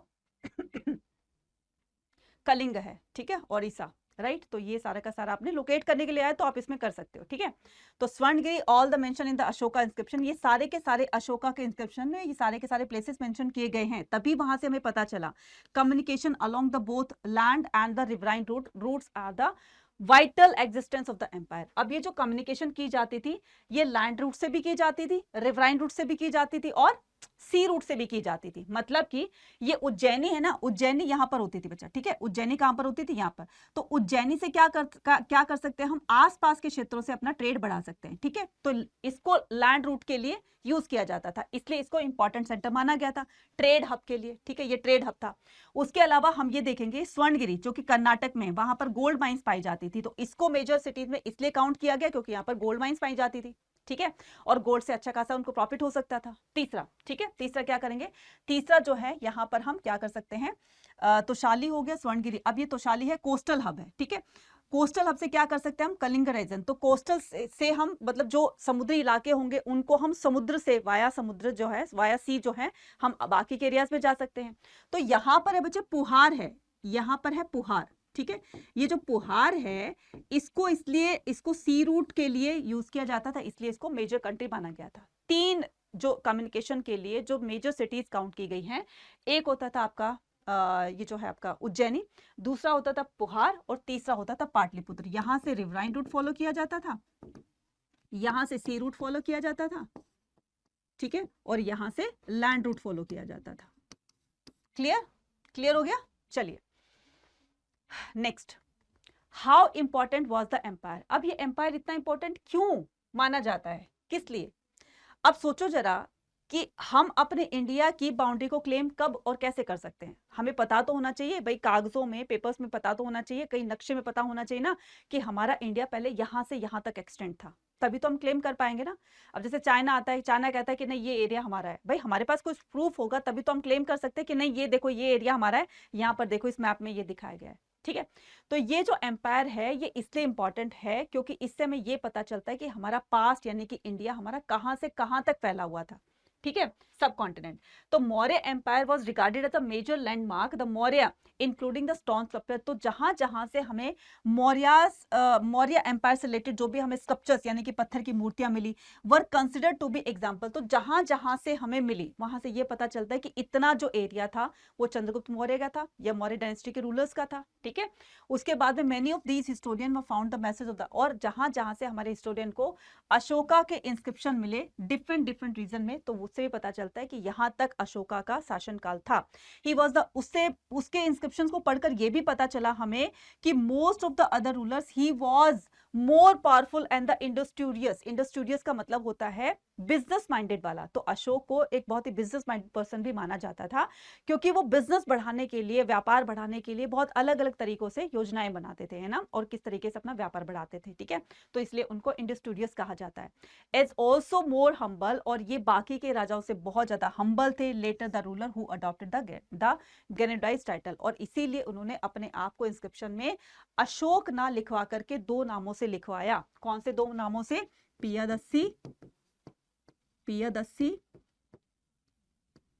एंड देवानपिया, ठीक है। चलिए, अ चीफ वॉज, अब यहां पर हम बात करते हैं, सारी की सारी हमने नॉर्थ इंडिया की बात कर ली, तो साउथ इंडिया में कौन रूल कर रहा था? क्योंकि साउथ इंडिया का जो पार्ट था वो मौर्य एम्पायर में इंक्लूड नहीं था। ये गलती मत कर देना कि पूरे के पूरे इंडिया को, नहीं भाई, साउथ वाला पार्ट मौर्य के अंडर में नहीं था। तो वहां पर कौन रूल कर रहे थे? वहां पर भी मौर्य डायनेस्टी की तरह या बाकी के अदर राजाओं की तरह वहां पर भी चीफ रूल किया करते थे, है ना। तो यहां पर देखिए, चीफ वॉज अ पावरफुल, कौन होते थे chief? Chief was a powerful man whose position may or may not be heredity.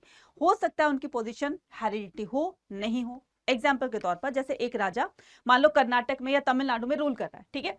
अब ये शॉर्ट ही थोड़ी ना है कि उसका बेटा भी राजा बनेगा और उस राजा को कोई नहीं हरा सकता। तो अगर तो मान लो वो कंटिन्यूस चलता रहा, ठीक है, वो सारे के सारे बहुत पावरफुल, मान लो एक राजा था, ठीक है, एक राजा के बाद उसका बेटा जो राजा बनता है उसको भी कोई डिफीट नहीं कर पाया, फिर उसका बेटा राजा बनता है, फिर उसको भी कोई डिफीट नहीं कर पाया। तो अगर वो हायरार्की चलती आती है तो वो तो हेरिडिटी हो जाएगी। जब किसी बेटे को किसी अदर राजा ने हरा दिया तो वो दूसरी डायनेस्टी पर रूल करने लग जाएगी। इसीलिए कहा जाता है कि ये हेरिडिटी हो भी सकती थी, ये चेंज जो है वो चल भी सकती थी और ये ब्रेक भी हो सकती थी, ठीक है। So he receive the gift from the subordinate unlike the kings usually collected the taxes. ये भी नॉर्थ इंडिया के राजाओं की तरह ये भी अपने राज्य के लोगों से कलेक्ट वसूल किया करते थे, मतलब कलेक्शन किया करते थे टैक्सेस की, और वो अपने सपोर्टर्स को डिस्ट्रीब्यूट किया करते थे। New kingdoms that emerge in the Deccan and the further south including the chieftains of the other Cholas. फिर धीरे धीरे क्या हुआ कि न्यू किंगडम्स जो है इमर्ज इन द डेक्कन, नए नए जो किंगडम्स बनने लगे डेक्कन के अंदर, ठीक है। अभी मैंने जो एरिया दिखाया था आपका महाराष्ट्र वाला, ठीक है, थोड़ा पार्ट कर्नाटक का भी आ जाता है, थोड़ा पार्ट थोड़ा सा एमपी का भी आ जाता है, ठीक है। तो ये पूरा का पूरा एरिया डेक्कन कहलाता है, ठीक है। फर्दर ऑफ द साउथ, फिर ये साउथ में की तरफ आ जाता है, ठीक है, बढ़ते बढ़ते, including the chieftains of the other Cholas. अब यहाँ पर चोला, चेरास, पांड्यास रूल करने लग जाएंगे तमिलकम कंट्री के अंदर। अभी तमिलकम कंट्री क्या होती है ध्यान से देखना, ये है हमारा इंडिया का मैप, यहाँ पर है तमिलनाडु और यहाँ पर क्या है, यहाँ पर है केरला। तो तमिलनाडु के इस वाले हिस्से में कौन रूल करते थे? चोला रूलर्स रूल करते थे, और इस वाले हिस्से में पांड्यास रूल करते थे, इस वाले हिस्से में पांड्यास रूल करते थे, और यहाँ पर करते थे रूल कौन? चेराज, चेराज रूल करते थे, है ना। तो अब हमने देखा कि Chola, Cheras, Pandyas in the Tamilakam country, और ये सारे के सारे मिलकर के क्या बनाते हैं, ये तमिलकम कंट्री बनाते हैं in the name of the ancient Tamil country, ठीक है।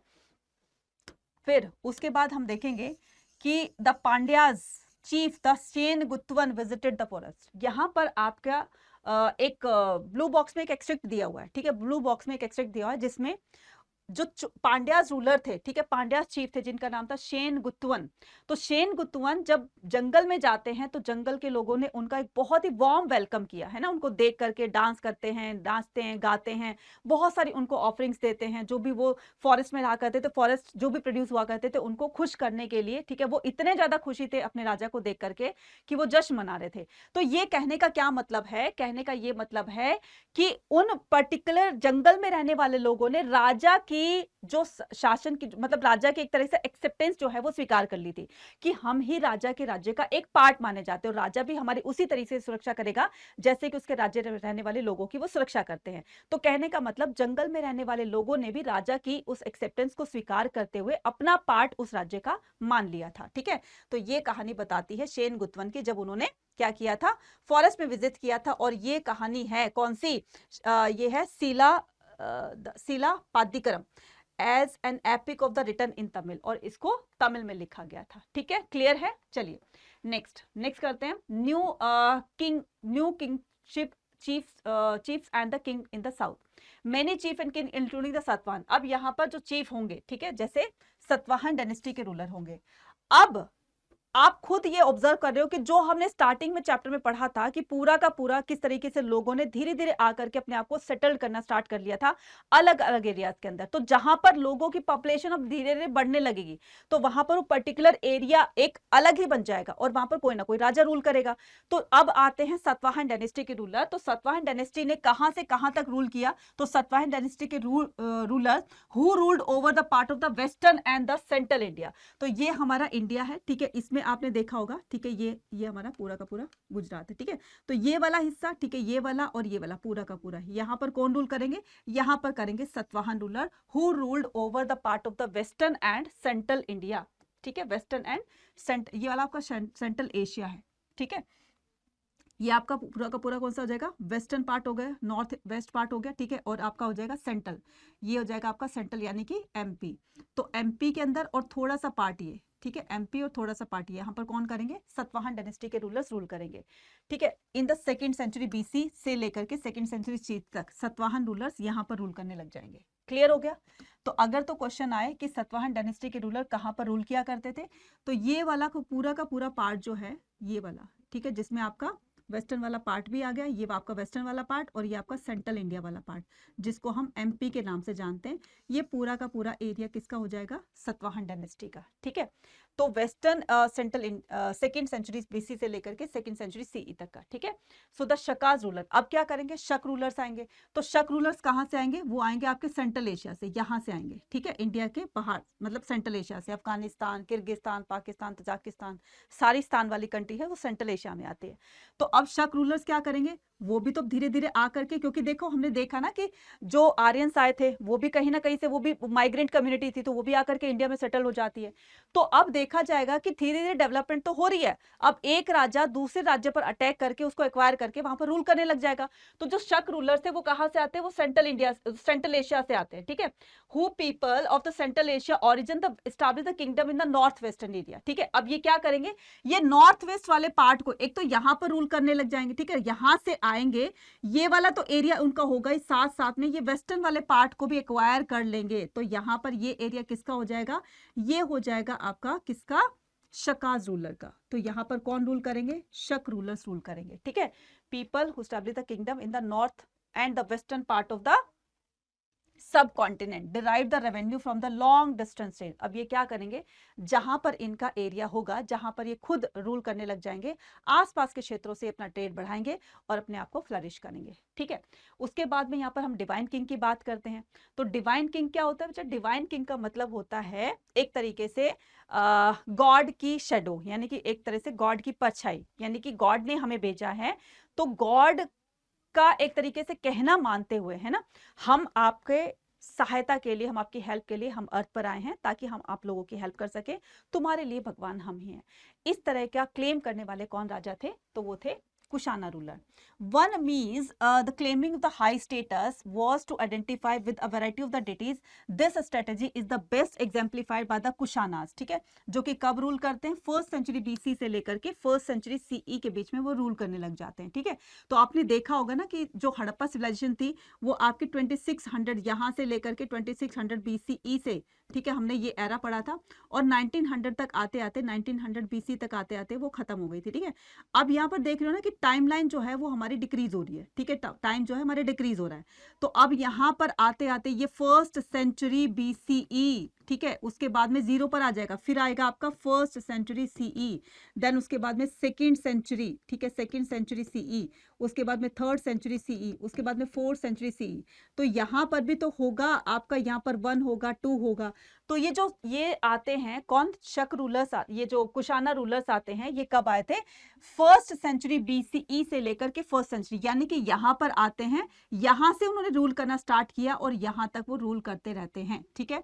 तो करीब करीब इन्होंने यहां से यहां तक रूल किया, ठीक है, फर्स्ट सेंचुरी बीसी से लेकर फर्स्ट सेंचुरी सीई तक, ठीक है। So who ruled vast over a kingdom extended from the central Asia to north west. ये पूरा का पूरा ये जो देख रहे हो ना, एरिया देख रहे हो, ये सारा का सारा किसका था? कुशानों का था। और कुशानों ने अपनी एक टाइटल ली थी जिसका नाम है देवपुत्रा, ठीक है, जिसको क्या कहते हैं? देवपुत्र कहते हैं। तो देवपुत्र की टाइटल किसने ली? तो आंसर आ जाएगा आपका कुशाना रूलर्स, ठीक है। टाइटल क्या ली थी उन्होंने? टाइटल ली थी देवपुत्र, ठीक है, देवपुत्र की टाइटल ली थी, और देवपुत्र का मतलब होता है son of God, son of God, ठीक है। चलिए, उसके बाद में हम आते हैं गुप्ता रूलर्स के बारे में बात करते हैं, ठीक है। तो ये हमने देखा कि कौन कहाँ पर रूल कर रहा था, ठीक है। सतवाहन डायनेस्टी के रूलर्स हैं, जिनके एक फेमस रूलर थे गौतमीपुत्र शीर्षातकर्णी, है ना। तो उन्होंने कहाँ से कहाँ तक रूल किया? तो पूरा का पूरा हमारा सेंट्रल इंडिया यानी कि एमपी वाला पार्ट और थोड़ा सा नॉर्थ वेस्ट वाला पार्ट। फिर उसके बाद में शका रूलर्स आते हैं, तो शक रूलर्स ने भी क्या किया? सेंट्रल एशिया से आते हैं और नॉर्थ वेस्ट वाले पार्ट पर रूल करने लग जाते हैं। फिर उसके बाद कौन आते हैं? उसके बाद में आते हैं कुशाना रूलर्स। तो कुशाना रूलर्स ने अपनी कमर्शियल कैपिटल बनाई, किसको? मथुरा को।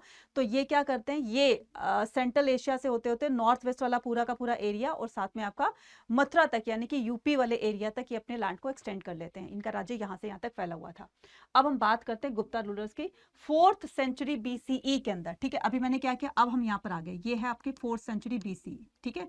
तो फोर्थ सेंचुरी यहाँ पर सीई बीसीई नहीं दिया हुआ है, 0 पर आ गए हैं।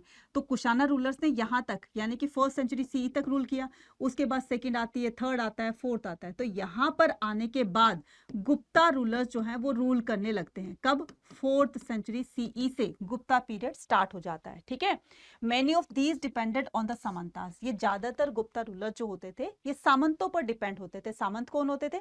सामंत होते थे, आपने मूवी देखी होगी बाजीराव मस्तानी करके, है ना, या सामंतों वाली, मराठों वाली कोई मूवी देखी होगी। तो राजा क्या करता था? राजा से नीचे की हायरार्की में ये होते थे, ठीक है। तो राजा, यहाँ पर राजा है तो इनके नीचे में होते थे सामंताज। कौन होते थे? सामंताज होते थे, ठीक है।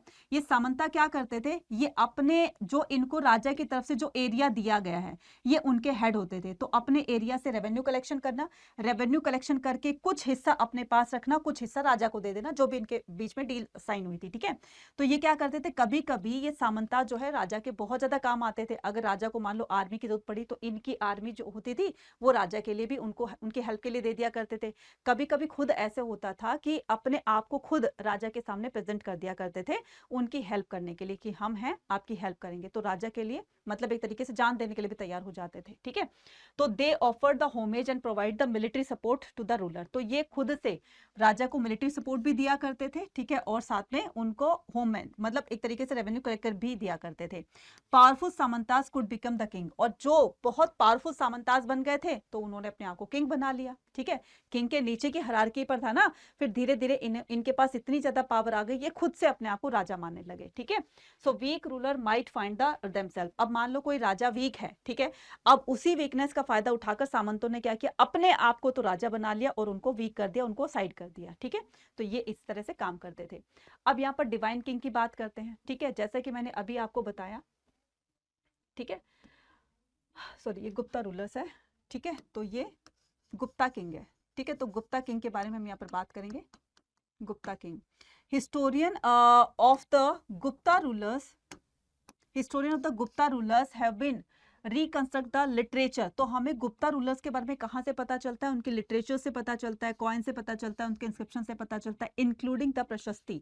ये होती थी प्रशस्ति. प्रशस्ति क्या होती है? In the praise of king, यानी कि राजा की प्रशंसा में कहे गए कोई भी शब्द, कुछ भी आर्टिकल हो गया, कुछ भी हो गया, तो वो प्रशस्ति कहलाती थी. तो ऐसी एक प्रशस्ति हमें मिली है जिसको हम इलाहाबाद इंस्क्रिप्शंस के नाम से जानते हैं, जिसको हम प्रयाग प्रशस्ति के नाम से हैं, जो समुद्रगुप्त के ऊपर लिखी गई थी. किसने लिखी थी? समुद्रगुप्त का एक कोर्ट पोएट था जिसका नाम था हरिसेन. ठीक है, जिसका नाम क्या था? हरिसेन. तो हरिसेन ने क्या लिखी थी? प्रयाग प्रशस्ति लिखी थी, also known as the Allahabad inscription, compose in the Sanskrit by Harisen. ठीक है. So the court poet Samudragupta arguably the most powerful. तो यहाँ पर उनके जो कोर्ट पोएट थे, कौन? हरिसेन. उन्होंने अपने राजा के लिए कहा कि हमारा राजा जो है वो सबसे अच्छा है, सबसे पावरफुल है. ठीक है. सो of the Gupta rulers 4th century CE is a case of point. अब यहाँ पर देखो, ये पूरा का पूरा एक्सट्रैक्ट दिया हुआ है और इससे भी क्वेश्चन आते हैं. यही एक्सट्रैक्ट आपके एग्जाम में भी दिया होता है कि इसकी मतलब समुद्रगुप्त की तुलना जो है वो अलग अलग देवताओं से की गई है कि हमारे राजा के पास इतना धन है जितना कि भगवान कुबेर के पास है, इतने ज्यादा वो पावरफुल है जितने कि लॉर्ड इंद्रा है, इतने ज्यादा दयालु है जितने की गौ माता है. कहने का मतलब अलग अलग एक गॉड से ना उनकी क्वालिटीज को यहाँ पर वो किया गया, कंपेयर किया गया है. ठीक है. और वो जो है मृत्यु के देवता भी कह सकते हैं, यानी कि उनको आज तक कोई डिफीट ही नहीं कर सका. ठीक है. तो वो यम भी है एक तरीके से. ठीक है, ऐसे बोला गया है.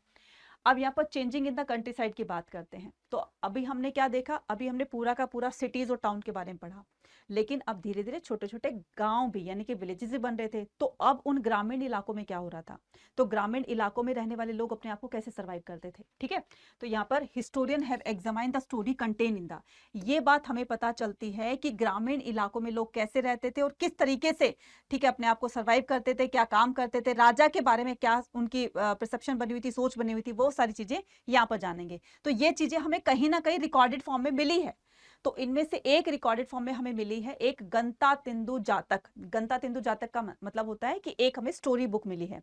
उस स्टोरी बुक के अंदर लिखा हुआ है कि जिस इलाके में, जिस ग्रामीण इलाके में, कंट्री साइड में जो लोग रहा करते थे, वो राजा के बारे में ऐसा सोचते कि काश हमारा राजा ना, भगवान इसको उठा ले. क्यों? क्योंकि राजा उनकी प्रोटेक्शन करने के बजाय उनको और ज्यादा उन्होंने दुखी किया हुआ है.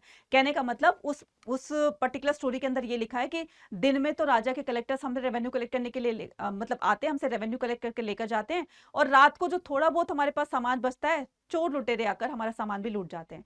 तो एक राजा का कर्तव्य ये कहलाता है कि वो अपने प्रजा की रक्षा करे, चाहे वो कहीं पर भी रह रहा हो, जितने भी उसके राज्य के अंडर में आते हैं.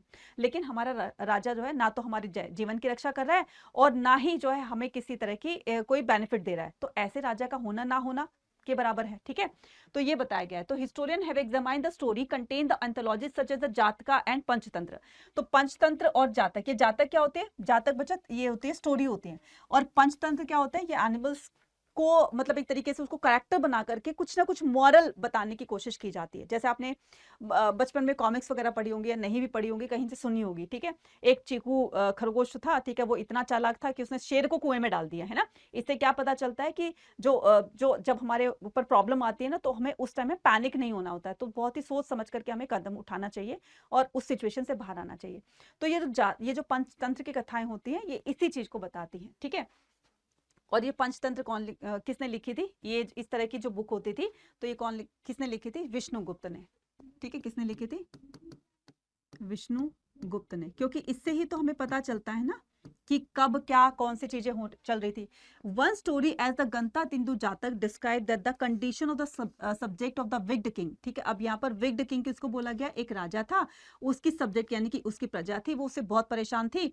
दीज इंक्लूडिंग द, इसमें ये बताया गया था कि इसमें मैन, विमेन, ठीक है, cultivators, herders, village boy and even the animals, सबके बारे में इस स्टोरी के अंदर लिखा गया है. उसमें यह बताया गया कि हमारा राजा ऐसा था और राजा का होना ना होना एक बराबर है, क्योंकि ना तो राजा हमारे जीवन की रक्षा करता है और ना ही हमें कोई बेनिफिट देता है. ठीक है. तो ये बताई गई है.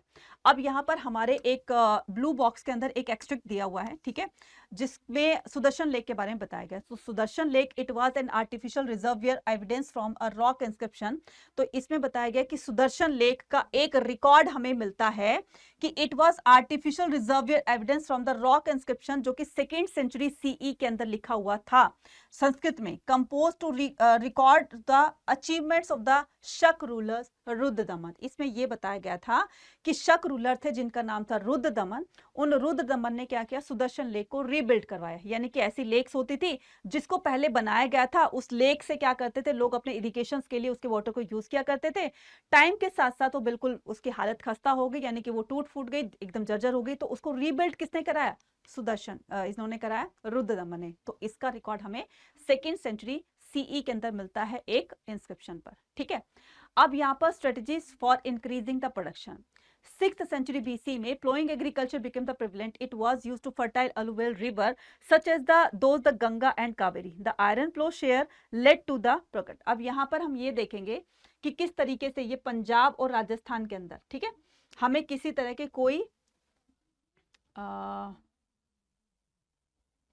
The iron plowshare led to the growth in the agriculture productivity, but its use was restricted to certain part of the subcontinent only, like the Punjab and Rajasthan. ये कहाँ पर है आपका पंजाब, ठीक है, ये हरियाणा हो गया, ये आपका पंजाब हो गया और ये आपका राजस्थान हो गया।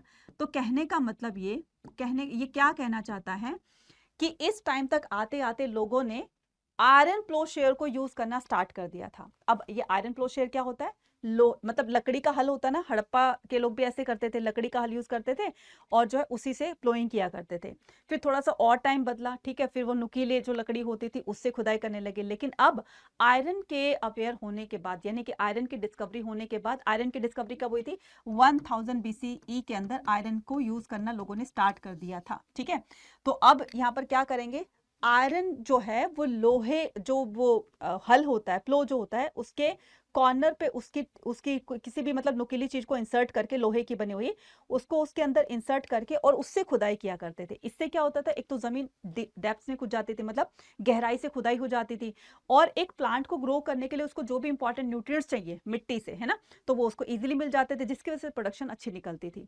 तो इस वजह से क्या करते थे, इसी आयरन प्लो शेयर से ही अब ये एग्रीकल्चर की प्रोडक्टिविटी बढ़ने लगी थी। ठीक है, अब यहाँ पर मैं थोड़ा सा इस मैप में ये बताने की कोशिश कर रही हूँ कहां पर कौन कौन सी डायनेस्टीज रूल कर रही थी। ठीक है, अब यहां पर आते हैं, ये जो है आपका सेंट्रल वाला एरिया हो गया, यहां पर कौन रूल करते थे बताओ, सेंट्रल इंडिया, हाँ ठीक है, तो ये आ जाएगा आपका यहाँ पर वाकाटक, वाकाटक इधर रूल करते थे। वाकाटक कौन होगा ये भी मैं बताऊंगी, ठीक है, और यहाँ पर सतवाहन, सतवाहनास, ठीक है, यहाँ पर कौन होंगे, गुप्तास, ठीक है, यहाँ पर इस वाले एरिया में कौन होंगे, इस वाले एरिया में होंगे आपके सेंट्रल एशिया। ठीक है, ये आपका पूरा का पूरा सेंट्रल एशिया हो जाएगा। यहाँ पर आ जाएंगे कुशानाज, ठीक है, कुशानाज, तो कुशानाज ने ये पूरा का पूरा एरिया मथुरा तक, इन्होंने मथुरा को अपनी कैपिटल बनाया था, ये पूरा का पूरा नॉर्थ वेस्ट वाला एरिया भी कवर कर लिया था 1st सेंचुरी BCE से लेकर 1st सेंचुरी CE के अंदर। ठीक है, तो यहाँ पर आ जाएंगे आपके चोलास, यहाँ पर आ जाएंगे आपके चेराज, सॉरी पांड्याज, और यहाँ पर आ जाएंगे कौन, चेराज। ठीक है, कर्नाटक में आ जाएंगे होयसाल, जो कि हम विजयनगर वाले चैप्टर में पढ़ेंगे। ठीक है, क्लियर हो गया। चलिए next, difference in the rural society. अब हम रूरल सोसाइटी में अलग अलग तरह के डिफरेंसेस को जानेंगे। मतलब रूरल सोसाइटी के अंदर हमने देखा कि ज्यादातर विलेज में ना एग्रीकल्चर करते हैं लोग, ठीक है, लेकिन एग्रीकल्चर के अलावा भी बहुत सारे ऐसे लोग रहते हैं जो अलग अलग तरह का काम करते हैं। अब मान लो, अब हमने देखा कि धीरे धीरे मान लो कोई खाली जमीन पड़ी हुई है, उस खाली जमीन पर पहली बार कोई आकर रहेगा तो वो तो बहुत सारा एरिया ऑक्यूपाई कर लेगा, उसके बाद तो बहुत सारी जमीन हो जाएगी। फिर धीरे धीरे जहां पर वो रहेगा पर्टिकुलर एक पर्सन, देखो समझने की कोशिश करना, मान लो ये पूरा का पूरा एरिया खाली है, मैंने अपने आप को इस वाले एरिया में सेटल्ड कर लिया, यानी कि अभी मैं अकेली यहां पर रह रही हूं, तो मेरे यहां पर मैंने क्या किया, बहुत सारी लैंड को एक्वायर कर लिया, यानी कि इस पूरे एरिया पर अब मेरा ही रूल है, क्योंकि मैं खुद अकेली इसमें रह रही हूं। तो मैंने अपने एरिया में काम करवाने के लिए बहुत सारे लोगों को अलग अलग जगह से हायर किया। ठीक है, अभी लोग क्या करेंगे, दूर दूर से आते थे, तो इन्होंने सोचा दूर से आने के बजाय क्यों ना हम यहीं पर सेटल हो जाए। ठीक है, अभी लोग क्या करेंगे, यहीं पर आकर सेटल हो गए, तो यहाँ की जो हेड है वो मैं हो गई ना। तो कहने का मतलब सभी लोग जो होते थे वो एग्रीकल्चर, ठीक है, एग्रीकल्चर के बेस पर अगर हम इनको कैटेगराइज करेंगे, 3 तरह की कैटेगरीज होती थी। एक तो मेरे पास बहुत सारी लैंड है जिसको हम जमींदार के नाम से जानते हैं। एक वो लोग होंगे जिनको मैंने, ठीक है, मैंने या उन्होंने कहीं पर दूसरी जगह पर यहाँ पर रह करके अपना थोड़ा थोड़ा लैंड एक्सपेंशन करना स्टार्ट कर लिया है। तो एक तो वो लोग होंगे जो बड़े बड़े लैंड ओनर्स होंगे, मतलब जिनके पास बहुत सारी प्रॉपर्टी होगी, जिनको जमींदार के नाम से जानते हैं। एक वो होंगे जिनके पास थोड़ी प्रॉपर्टी होगी, एक वो होंगे जिनके पास जमीन होगी नहीं, जो वो लैंडलेस पीपल होंगे। ठीक है, तो 3 तरह की कैटेगरी बन जाएगी। ठीक है, 3 तरह की कैटेगरी बन जाएगी। तो यहां पर अगर हम नॉर्थ इंडिया की बात करते हैं तो नॉर्थ इंडिया में सबसे पहले जिनके पास लैंड ज्यादा होती थी, आज हम उसको क्या जानते हैं, जमींदार के नाम से जानते हैं। जमींदार के नीचे होते थे एवरेज पीजेंट्स और उनके नीचे होते थे लैंडलेस पीपल होते थे। ठीक है, तो ये 3 कैटेगरी बन गई। सेम इसी तरीके से ये कैटेगरी जो है हम नॉर्थ इंडिया के कंट्री साइड की बातों को हम जानते हैं। कंट्री साइड यानी कि ग्रामीण इलाके में ये 3 कैटेगरी थी। ठीक है, इसी तरीके से साउथ में भी यही 3 कैटेगरी, लेकिन इनको अलग नाम से जाना जाएगा। ठीक है, तो जो बड़े बड़े लैंड ओनर्स होते थे उनको क्या कहा जाता था, उनको कहा जाता था वेल्लौर। ठीक है, उनको क्या कहा जाता था, वेल्लौर कहा जाता था। तो वेल्लौर कौन होते थे, लैंड ओनर्स। ठीक है, लैंड ओनर्स होते थे। ठीक है, उसके बाद सेकंड जो होते थे प्लोमैन होते थे। जो प्लोमैन जो होते थे वो दूसरों के खेतों में जाकर के काम करते थे। फॉर एग्जांपल मान लो ये लैंडलेस पीपल है, अब ये क्या करेगा, या तो इसके खेतों में काम करेगा या इसके खेतों में, है ना। तो ये तो हो गया नॉर्थ इंडिया का। ऐसे ही जो प्लोमैन होते थे साउथ इंडिया के अंदर, वो क्या करते थे, दूसरों के खेतों में प्लोइंग का काम करते थे। तो इन प्लोमैन को कहा जाता था उझावर। क्या कहा जाता था इनको, उझावर कहा जाता था। ठीक है, उझावर। इसी तरीके से कौन होते थे, लैंडलेस पीपल होते थे। ठीक है, जिनको क्या कहा जाता था, जिनको स्लेव्स कैटेगरी आदिमई कहा जाता था। ठीक है, जिनको क्या कहा जाता था, आदिमई कहा जाता था। आदिमई कौन होते थे, स्लेव्स कैटेगरी के होते थे। ठीक है, स्लेव्स जो लेबर का काम करेंगे। ठीक है, तो यहां पर while these technologies open led to the increase production, इनकी वजह से जब एग्रीकल्चर प्रोडक्शन धीरे धीरे बढ़ रहा था, the benefit are very uneven, इसी की वजह से। ठीक है, अब यहां पर इस जमींदार के पास में बहुत सारी लैंड है। ठीक है, बहुत सारी लैंड है। अब ये क्या करेगा, बहुत सारी लैंड में अपना अनाज उगवाएगा। ठीक है, अनाज पैदा करवाएगा। तो इसी अनाज के पैदावार से, यानी कि इसी अनाज के प्रोडक्शन से उसको बहुत बड़ा प्रॉफिट होगा, और जो लोग इसके लिए काम कर रहे हैं वो उनको पैसा देगा, थोड़ा बहुत पैसा होगा। तो यही चीजें अनइक्वल होंगी, अनइवन होंगी। तो किसी के पास पैसा ज्यादा होगा तो किसी के पास कम होगा, और इन्हीं की वजह से आगे चल करके कैटेगरीज बन जाएंगी, है ना। तो यहाँ पर these beneficial were uneven and growing the differentiation among the people engaged in agriculture with the. तो एग्रीकल्चर में भी, एग्रीकल्चर एक अम्ब्रेला टर्म है। तो एग्रीकल्चर में बहुत सारे छोटे छोटे काम होते हैं ना। तो कोई क्या करेगा, कोई प्लो करने का काम करेगा, कोई इस पर खेती करने का काम करेगा, कोई इस पर इरिगेशन का काम करेगा, कोई हार्वेस्टिंग का काम करेगा। तो ये अलग अलग कैटेगरी, ठीक है, यही क्या बन जाती है, यही जो है वो चीजें देखने को मिलती है कि इन्हीं वजह से ही अब पूरी सोसाइटी के अंदर एक इनइक्वालिटी देखने को मिलती है। With these increasing production there was a growing difference among the people engage in the agriculture, like the landless agriculture labour, small पीजेस and the large land holder, जो मैंने अभी आपको बताए हैं। Difference in the rural society, तो ये मैंने अभी आपको बताया कि तमिल संगम लिटरेचर के अंदर जो लैंड ओनर है उनको वेल्लौर कहा जाता है, प्लोमैन को उझावर कहा जाता है, और स्लेव्स कैटेगरी के लोगों को आदिमई कहा जाता है। ठीक है, land grant and the new rural elites. अब यहाँ पर एक सिस्टम स्टार्ट किया जाएगा लैंड ग्रांटेशन का। ठीक है, अब जैसे राजा के यहाँ पर मान लो बड़े बड़े हवन यज्ञ होते हैं, और राजा के पास तो बहुत सारी लैंड होती है, तो राजा ने अपनी तरफ से किसी रिलीजियस इंस्टीट्यूशन को कंस्ट्रक्ट करने के लिए, मान लो टेंपल बनवाने के लिए भूमि दान करी, है ना। और जैसे हवन यज्ञ करने के लिए जो ब्राह्मण आते थे उनको भी भूमि दान कर दिया करते थे। तो अब इस तरह का सिलसिला सिस्टम स्टार्ट हो जाएगा। ठीक है, तो grant of the land were started from the early century of the common era, many of which constructed the inscription. इनका रिकॉर्ड हमें कई तरह के इंस्क्रिप्शंस में लिखा हुआ मिलता है। ठीक है, the record that survive the generally about the grant to religion institution और टू द ब्राह्मणास। अब यहां पर किसी राजा ने मान लो ब्राह्मणों को भूमि दान करी है, ठीक है, दान कर दी उनको क्या कहा जाता, उनको कहा जाता था अग्रहारा। उसको क्या कहा जाता था, अग्रहारा। तो अग्रहारा क्या है, ग्रांटेड लैंड है। ठीक है, अग्रहारा क्या है, ग्रांटेड लैंड है, जो ब्राह्मणों को दी जाती थी, ठीक है, उसको अग्रहारा कहा जाता था। इसी तरीके से अगर किसी राजा ने टेम्पल को कंस्ट्रक्ट करने के लिए लैंड ग्रांट करी, उसका जो रिकॉर्ड रखा जाता था उसको कहा जाता था वोटिव इंस्क्रिप्शन। क्या कहा जाता था उसको? वोटिव इंस्क्रिप्शन। कहने का मतलब आपने टेम्पल में देखा होगा कि किसी ने मान लो बहुत सारा डोनेशन दिया, 1 लाख का, 2 लाख का, 5 लाख का, ये मान लो डोनेशन दिया, किसी ने सीमेंट डलवाई है, उनका नाम आपने कहीं ना कहीं उनकी जो मंदिर पे जो रिकॉर्ड रखा जाता है, एक प्लेट बनी होती है, उसके अंदर पर्टिकुलर उस पर्सन का नाम लिख दिया जाता है, तो वही रिकॉर्ड क्या कहलाता है? वोटिव इंस्क्रिप्शन कहलाता है। तो वही चीजें हमें पहले भी देखने को मिली, ठीक है। These including the Brahman and the present as well as the other expected to provide the range product to the kings and his the respective. तो राजा जो है वो पीजेंट्स को भी लैंड ग्रांट कर दिया करता था कि चलो भाई इनके पास जमीन नहीं है, तो ये जमीन भी जो खाली पड़ी है यूज भी हो जाएगी, इनको हम ग्रांट कर देते हैं, यहाँ पर खेती करेंगे तो ये भी सर्वाइव कर लेंगे। तो इस तरह का रिकॉर्ड हमें इंस्क्रिप्शन के अंदर मिलता है, ठीक है। अब urban centres in the several part of the subcontinent 6th century BC. अब यहाँ पर धीरे धीरे अर्बन सेंटर्स बनना स्टार्ट हो जाएंगे। अर्बन सेंटर का मतलब शहरीकरण, ठीक है। तो urban centre emerge in the several part of the subcontinent from the 6th century BC onwards. All the major towns were located in the. अब ये सारे के सारे मेजर टाउन्स जो होते थे, ठीक है। अच्छा, इसमें एक चीज और रह गई है, तो लैंड ग्रांट करने का जो राइट होता था, ठीक है, वो सिर्फ मैन के पास होता था, वुमेन के पास नहीं होता था। लेकिन एक सिंगल केस ऐसा देखा जाता है प्रभावती गुप्ता का। किसका? प्रभावती गुप्ता का। तो प्रभावती गुप्ता कौन थी? पहले तो इसको समझ लो। प्रभावती गुप्ता डॉटर थी किसकी? डॉटर थी चंद्रगुप्त सेकंड की, डॉटर ऑफ चंद्रगुप्ता सेकंड। और ये क्वीन कहाँ की थी? ये क्वीन थी वाकाटक की, ठीक है। वाकाटक क्वीन थी, क्योंकि वाकाटक के एक प्रिंस के साथ में इनकी शादी होती है, तो ये क्वीन वहां की थी।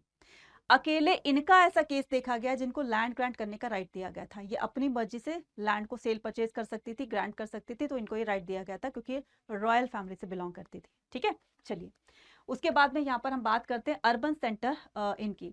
तो यहाँ पर मैंने अभी आपको बताया कि जो उज्जैनी था, ठीक है, उज्जैनी को लैंड रूट से फॉलो, मतलब लैंड रूट के लिए फॉलो किया जाता था, और जो है वो पाटलिपुत्र को रिवराइन रूट के लिए फॉलो किया जाता था, और जो पुहार है वो कोस्टल एरिया होता था, जिसको हम सी रूट के लिए, मतलब सी रूट के लिए राजा लोग इनको यूज किया करते थे, इसीलिए इनको मेजर सिटीज के अंदर इनको काउंट किया गया, क्योंकि मेजर सिटीज वही होती है जिससे कुछ ना कुछ बेनिफिट राजा को मिल सके, ठीक है। तो यहाँ पर trade in the sub continent की बात करते हैं।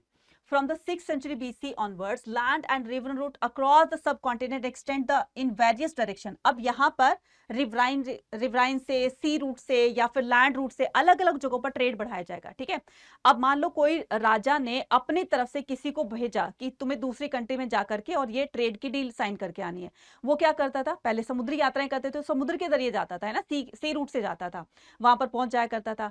तो कई बार आपने देखा होगा कि कुछ लोग बुल्लक कार्ट में, यानी कि जो कारवा में चलते हैं, तो वो भी अपना सामान सेल करने के लिए दूसरी जगहों पर जाते हैं, ठीक है। आपने देखा होगा रिवराइन रूट से भी। तो कहने का मतलब है ट्रेड को एक्सटेंड करने के लिए इस तरह के तरीके अपनाए जाएंगे। तो 6th century BC, land and the river route cross and the subcontinent land extended the various direction. अब ये अलग अलग डायरेक्शन में, ये हमारे इंडिया है तो इसके अलग अलग डायरेक्शन, यहाँ पर पुहार है, यहाँ पर उज्जैनी है, और यहाँ पर पाटलिपुत्र है। तो इससे पुहार से क्या किया जाए? अलग अलग देशों के अंदर जो है वो रूट बनाकर ट्रेड बढ़ाया जाएगा। उज्जैनी से आसपास के क्षेत्रों में ट्रेड बढ़ाया जाएगा, और रिवराइन रूट से कहीं और इनको जाना होता था तो रिवर रूट से क्या करते थे? इसको फॉलो करके ट्रेड बढ़ाते थे, कम्युनिकेशन किया करते थे। तो दोज ट्रेवल द, अब यहाँ पर जो लोग पैदल चल करके अपने सामान को सेल किया करते थे, तो एक तो वो भी होते थे, वो भी इंसान होते थे, ठीक है, जो पैदल चलकर क्या करते थे? अपने सामान को सेल किया करते थे, ठीक है। एक वो भी होते थे जो क्या करते थे? कारवां में चलते थे, बुल्लक कार्ट्स वगैरह में चलते थे, है ना, बैलगाड़ियों में अपना सामान भर करके और दूसरी जगह पर जाकर उसको सेल करते थे। कारवां में चलने का एक रीजन था, ताकि कोई आकर इनके सामान को ना लूटे, इनको कोई नुकसान ना पहुंचाए, इसीलिए मिलकर के चलेंगे तो थोड़ा सा हिम्मत बंधी रहेगी, ठीक है। उसके बाद में यहाँ पर those who travel routes including the paddlers probably traveled in the on the foot। तो पैदल चलने वाले भी आपने देखा होगा ना, जो वेंडर्स होते हैं सर्दियों में जो ब्लैंकेट सेल करने के लिए आते हैं, गली गली में घूमते रहते हैं, तो वो पैदल करने वाले होते हैं, ठीक है। कुछ लोग कारवा में, बुल्लक कार्ट्स वगैरह में चलते हैं, ठीक है। Those who travel with the caravans of the bullock cart, these were also safer. इन्हीं में से जो है वो सेफर्स भी होते थे। अब ये सेफर्स कौन होते हैं? हुज वेंचर्स वर रिस्की, राजा की तरफ से किसी दूसरे देश में जाकर के डील असाइन करके आनी है, ट्रेड बढ़ाना है, हमारी तरफ से हम उनके साथ में ये ट्रेड करेंगे, इस तरह का एक टास्क लेकर जाना था। हर कोई इसके लिए तैयार नहीं होता था। तो राजा ने किसी पर्सन को स्पॉन्सर किया कि भाई तुम्हारा पूरा का पूरा एक्सपेंसेस, पूरा का पूरा खर्चा मैं दूंगा, आने जाने का, रहने का, खाने पीने का, सब कुछ मैं दूंगा, है ना, बस तुम्हें ये जाना है। रिस्की इसलिए होता था क्योंकि समुद्र में हो सकता है कि तूफान आ जाए, उसकी जान भी जा सकती थी, हर कोई इसके लिए रेडी नहीं होता था। लेकिन जो सही सलामत अपने डेस्टिनेशन तक पहुंच जाता था तो उसको डबल प्रॉफिट होता था। एक तो राजा की तरफ से उसको यहाँ पे पैसे दिए गए, दूसरा ये कि वहां से कुछ चीजें वो लेकर आएगा जो कि अपनी कंट्री में उसको सेल करेगा, ठीक है। तो उसको यहाँ पर उसका तो प्रॉफिट हो गया ना, एक तो राजा की तरफ से दिया गया पैसे से, और दूसरा वहां से जो चीज लेकर आए यहाँ पर सेल करी उससे, तो ये डबल प्रॉफिट होता था। तो ऐसे लोगों को, जो सक्सेसफुल मर्चेंट होते थे, उनको क्या कहा जाता था? तमिल में उनको मसत्वन कहा जाता था, और प्राकृत लैंग्वेज में उनको सेठीज और सतवाहन कहा जाता था, ठीक है। अब यहां पर देखिए, ये जो आप एक इमेज देख रहे हो ना, तो ये इमेज क्या कह रही है? ये इमेज कह रही है a gift of an image, this was the part of the image from Mathura. ये हमें मथुरा से मिली है, ठीक है। One the pedestal. अब ये जो है कि एक मर्चेंट, ठीक है, मर्चेंट ने अपना जो भी ट्रेड बढ़ाया या ट्रेड कर करके उसके बहुत सारा पैसा आ गया, तो उस पैसे से उसने क्या किया? एक तरह का गिफ्ट दिया, है ना, और वो गिफ्ट एक मूर्ति के रूप में था। तो imagine image from the Mathura on the pedestal Prakrit inscription mentioning that the women named Nagpiya। इस पेडेस्टल, इस वाले पेडेस्टल पार्ट के अंदर यहाँ पे देख रहे हो कुछ लिखा हुआ है, ठीक है। इसके अंदर लिखा हुआ है कि एक विमेन थी जिसका नाम था, एक महिला थी जिसका नाम था नागपिया, ठीक है, and wife of the gold Smith, और उनके हस्बैंड जो थे वो गोल्ड स्मिथ थे, ठीक है, जिनका नाम क्या था? स्वर्णिका। नेम द धर्माक, तो उनके हस्बैंड का नाम था धर्माक। Install the image in a shrine. तो कहने का मतलब ये कि लोगों के पास अब धीरे धीरे पैसा आने लगा था, तो कई लोग उसको दान भी कर दिया करते थे, और वही दान का रिकॉर्ड, वही डोनेशन का रिकॉर्ड, वही कुछ गिफ्ट प्रेजेंट किया है किसी को, उसी का हमें रिकॉर्ड मिला। इससे ये पता चलता है कि धीरे धीरे वो चीजें बदलने लगी थी, ठीक है। Now from the 6th century BC, land and the riverine route across the subcontinent and extended the various direction। अच्छा, ये हो गया था, ठीक है, ठीक है। अब यहाँ पर एक वर्ड आता है जिसका नाम है पेरिप्लस, ठीक है। तो पेरिप्लस क्या है बच्चा? पेरिप्लस होता है एक Greek word meaning sailing around the Erythraean. इसका मतलब ये होता है, पेरिप्लस का मतलब होता है जो समुद्री यात्राएं करते हैं। समुद्री यात्राओं के दौरान जिस जिस मतलब बोट से, या उनके पास में जो शिप होगी उसके ऊपर ना कपड़ा सा लगा होता है, ठीक है, उसको, तो वो उसी डायरेक्शन में जाता है जिस जो हवा का रुख होता है, ठीक है। तो Erythraean was the Greek name of the Red Sea. तो ग्रीक वर्ड है ये, पेरिप्लस एक ग्रीक वर्ड है, इसका मतलब होता है सेलिंग अराउंड, ठीक है। एंड अर्थेनियन वॉज द, तो इसका मतलब सेलिंग अराउंड, जो समुद्री यात्राएं करते हैं, ठीक है। एक वर्ड और है जिसका नाम है अर्थेनियन। तो ये जो अर्थेनियन है इसको रेड सी कहा जाता है, ठीक है। ये है कौन कौन सी डायनेस्टी कहाँ कहाँ पर रूल करती थी, जो कि मैंने अभी आपको बताया। ये है सतवाहन महाराष्ट्र में, वाकाटक एमपी के अंदर, उज्जैनी ये आपका भी एमपी में आ जाएगा, और ये है आपका गुप्ता रूलर्स यहाँ पर, ठीक है। ये आपका कुशाना रूलर्स हो गया, ठीक है। ये आपका होगा शक रूलर्स हो गया, ठीक है। और तो ये कुछ ऐसी डायनेस्टीज हैं जहां से आपके क्वेश्चन पूछे जाएंगे। ये है चोलास, ये है पांड्यास, और ये है चेरास। ये साउथ में है, जो मैंने अभी आपको पूरा का पूरा हाथ से बना करके बताया था, ठीक है। कॉइन्स और किंग की बात करते हैं। अब बड़े बड़े जगहों पर जाकर के, दूर दूर जहां पर जाएंगे, वो ट्रेड करके आएंगे, तो उसके लिए ना कॉइनेज सिस्टम को इंट्रोड्यूस किया जाएगा, क्योंकि देखो अनाज की बोरियां तो भरकर नहीं लेकर जाएंगे, बार्टर सिस्टम चलता था। तो दूर अगर उनको लॉन्ग डिस्टेंस कम्युनिकेशन करनी होती थी, तो इसके लिए उन्होंने, राजाओं ने एक कॉइनेज सिस्टम लागू किया था कि अगर हम ट्रेड करने के लिए जा रहे हैं तो हमारे पास कॉइन्स होने चाहिए। तो इससे क्या होगा? इजी टू कैरी होगा, और वो हिसाब किताब में भी इजीनेस हो जाती थी, ठीक है। तो some extend the exchange were facilitated by the introduction of the coinage punch marked coin. तो सबसे पहले पंचमा कॉइन्स को इंट्रोड्यूस किया जाएगा, और ये जो पंचमा कॉइन्स होंगे ये दो मेटल्स के बने होंगे, सिल्वर प्लस कॉपर के। लेकिन एक बात याद रखना, मौर्यास ने भी एक तरह के कॉइन्स को इंट्रोड्यूस किया था, मौर्यास ने भी सिक्के चलाए थे, लेकिन मौर्य डायनेस्टी ने जो पंचमा कॉइन्स को इंट्रोड्यूस किया था, पंचमा कॉइन जो चलाए थे, वो किसके बने होते थे? प्योर सिल्वर के बने होते थे। इसमें कोई अदर मेटल नहीं मिलाई जाती थी। लेकिन जो इंडो ग्रीक्स ने जो पंचमा कॉइन्स को इंट्रोड्यूस किया था, पंचमा कॉइन्स चलाए थे, उसके अंदर दो मेटल मिक्स की जाती थी, कॉपर प्लस सिल्वर, ठीक है, तो दोनों में थोड़ा सा डिफरेंस है, ये देख लेना। Punch marked coins made the silver and copper in the 6th century BCE onwards were amongst the earliest to be minted and used. ठीक है, तो वो सबसे पहले उसको मिंट किया गया था, उसको यूज किया गया था। First coin to be bear the name, ऐसे पहले ऐसे सिक्के थे जिसमें राजाओं की मूर्ति, जिसमें राजाओं की खुद की फोटो छपी होती थी, उनका नाम, उसका रजिस्ट्रेशन छपा होता था, मिंट किया होता था। तो इस तरह के सिक्कों को इंट्रोड्यूस किसने किया? इंडो ग्रीक्स ने। ठीक है, किसने? इंडो ग्रीक्स ने। Who establish control over the north waste area, जो आपका ये नॉर्थ वेस्ट एरिया है, गुजरात वाला है ना, ये पूरा का पूरा जो नॉर्थ वेस्ट एरिया है राजस्थान वाला, तो पार्ट ऑफ द सब continent in the 2nd century BCE में जो रूल किया करते थे, काइंड ऑफ कुशाना रूलर आप कह सकते हो, तो उन्होंने इस तरह के जो रूलर थे उन्होंने इंडो ग्रीक्स, जैसे कुशानास ने तो गोल्ड कॉइन को इंट्रोड्यूस किया था, लेकिन जो इंडो ग्रीक थे उन्होंने silver plus coins, silver plus copper के बने हुए पंचमा कॉइन्स को इंट्रोड्यूस किया था, जिसमें उनकी खुद की फोटो छपी होती थी। ठीक है, तो यहाँ पर first gold coin were issued in the 1st century by the Kushanas, there were the virtually identical. अब ये जो कुशाना रूलर्स ने सब कॉन्टिनेंट के अंदर ये जो पहली बार गोल्ड कॉइन्स को इंट्रोड्यूस किया था, ये कहां से इंस्पायर हुए थे, कहां से आइडिया लिया था? तो ये क्या करते थे, ये चाइना के साथ में भी ट्रेड किया करते थे, तो चाइनीज रूलर जो होते थे, ठीक है, उनसे इंस्पायर होकर तो उन्होंने क्या ली, अपने अपने आप को देवपुत्र की टाइटल दी, है ना, क्योंकि वो अपने आप को, चाइनीज रूलर अपने आप को स्वर्ग का देवता कहते थे, तो इन्होंने अपने आप को क्या कहा? सन ऑफ गॉड कहा। ठीक है, मतलब वहां से इंस्पायर होकर के इन्होंने टाइटल ली। और सिक्कों के लिए ये इंस्पायर कहां से हुए? ये हुए रोमन एम्पायर के एम्परर से। ठीक है, तो identical the weight the issued by the contemporary Roman, तो जो रोमन रूलर्स जिस तरह के सिक्कों को रोमन एम्पायर में उनके रूलर्स ने सिक्के चलाए थे, उसी टाइप का सिक्का, उसी टाइप का गोल्ड कॉइन, जो वेट में उतना होता था, देखने में वैसा होता था, तो इसी तरह की 2 कॉपी जो है उन्होंने कुशाना रूलर्स ने यहां पर इंट्रोड्यूस करी।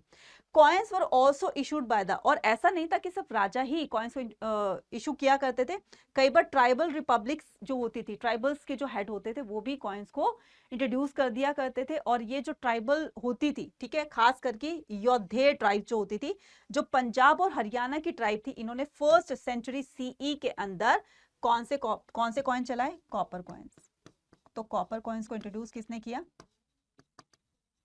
योद्धेस, जो कि पंजाब और हरियाणा की टाइप थी, तो इनके हेड्स ने कॉपर कॉइन्स चलाए थे। ठीक है, तो इसका पूरा का पूरा मैं समअप यहाँ पर बता देती हूँ, सो दैट कि आप उसको अच्छे से समझ पाओ। ठीक है, तो 6th century BC onwards punch marked coins, जो कि सिल्वर और कॉपर के बने होते थे, और issued by the early kings town merchant and the facilitate to basic exchange. फिर 200 BC के अंदर इंडो ग्रीक रूलर ने first gold coin bear to actual the portrait the image of the ruler. फिर ये इस तरह के सिक्के, देखो पहले ऐसे चलते थे, फिर उसके बाद में ऐसे चलाए गए, फिर उसके बाद में गोल्ड कॉइन्स चलाए गए जो कुशाना रूलर्स ने किए थे, फिर उसके बाद योद्धेस ट्राइब ने जो कि कॉपर्स के कॉइन चलाए, फिर उसके बाद में गुप्ता रूलर्स ने स्पेक्टुलर गोल्ड कॉइन चलाए थे। स्पेक्टुलर गोल्ड कॉइन का मतलब होता है जो देखने में अट्रैक्टिव होते हैं। ठीक है, और लॉन्ग डिस्टेंस कम्युनिकेशन के लिए उन्होंने इस तरह के कॉइन्स को इंट्रोड्यूस किया था। ठीक है, उसके बाद में यहाँ पर हम बात करेंगे deciphering the inscription, most of the inscription. अब यहाँ पर इंस्क्रिप्शंस को डिसाइफर करने के लिए जमीन से इंस्क्रिप्शंस को निकाला जाएगा। निकालते टाइम जो है हमें, जब इसकी हमारे स्टूडेंट जब इसको स्टडी किया है ना, एपिग्राफी से जब इसको स्टडी किया, तो इनके जो लेटर्स होते थे वो आज की स्क्रिप्ट से या आज की लैंग्वेज को मिला करके तब इसको डिसाइफर किया गया था। ठीक है, तो most of the inscription used to write the modern Indian language are derived from the Brahmi. तो आज की ज्यादातर जो इंडियन लैंग्वेज है वो ब्राह्मी स्क्रिप्ट से ही डिसाइफर हुई है। ठीक है, मतलब ब्राह्मी स्क्रिप्ट से ही वो इमर्ज हुई हैं। तो कहने का मतलब कहीं ना कहीं ब्राह्मी स्क्रिप्ट में लिखे हुए पहले के लेटर्स और आज के लेटर में थोड़ी बहुत तो सिमिलरिटीज मिलेगी ना, तो बस यहीं से रिसर्च स्टार्ट हो जाएगी। From the 18th century, European scholars, with the help of the Indian Pandit, could study the several manuscripts in the Bengali and the Devanagari. तो बहुत सारे हमारे हिस्टोरियन ने, जो एपिग्राफिस्ट होते थे, उनको स्टडी करने के लिए जो देवनागरी में लिखी होती मनुस्क्रिप्ट लिखी गई थी, बंगाली में मनुस्क्रिप्ट लिखी हुई थी, ठीक है, इनको कंपेयर किया गया ओल्डर लेटर से। तो ये होते थे ओल्डर लेटर, ये कौन से होते थे? ओल्डर लेटर होते थे। ठीक है, और ये कौन से होते थे? न्यू लेटर होते थे। तो इन एक एक लेटर को ऐसे ऐसे मिलाया गया और इनका मतलब बताया गया कि ये लिखा है, ये लिखा है, तब जा करके उन लेटर्स को ज्वाइन करके फिर एक वर्ड बना, वर्ड से सेंटेंस बने और ऐसे उसको डिसाइफर किया गया। ठीक है, तो Devanagari and the compare there letters with the older letters, फिर देवनागरी को दूसरे लेटर से, पहले के लेटर से उनको कंपेयर किया गया और धीरे धीरे इस पर हमें सक्सेस मिलती चली गई। तो scholar who study the early inscription some time assume that these were in Sanskrit. तो कब, जब पहली बार इनको देखा लेटर्स को, तो उन्होंने अज्यूम किया हो सकता है ये संस्कृत का हो, तो संस्कृत में भी लाने की कोशिश की, बट वो मिले नहीं लेटर्स, है ना। तो ऑल्दो द अर्लीस्ट इंस्क्रिप्शंस वर, हालांकि ज्यादातर इंस्क्रिप्शन पहले प्राकृत भाषा में लिखे होते थे, it was only after decade the careful investigations by the several epigraphist the James Prinsep. तो जेम्स प्रिंसेप ने 1838 के अंदर अशोका के इंस्क्रिप्शंस को डिसाइफर करने में पहली बार सक्सेस हासिल करी, ठीक है। उसके बाद खरोष्टी स्क्रिप्ट की बात करते हैं। तो ये जो खरोष्टी स्क्रिप्ट थी ये कहां पर बोली जाती थी, जो अभी हमने थोड़ी देर पहले से देखा था, समझा था कि नॉर्थ वेस्ट एरिया के अंदर खरोष्टी स्क्रिप्ट यूज की जाती थी, जो कि हमें अफगानिस्तान में जो इंस्क्रिप्शन पाए गए, ठीक है, उनके अंदर ग्रीक और एरामाइक लैंग्वेज होती थी, उनकी जो स्क्रिप्ट होती थी वो खरोष्टी होती थी, ठीक है।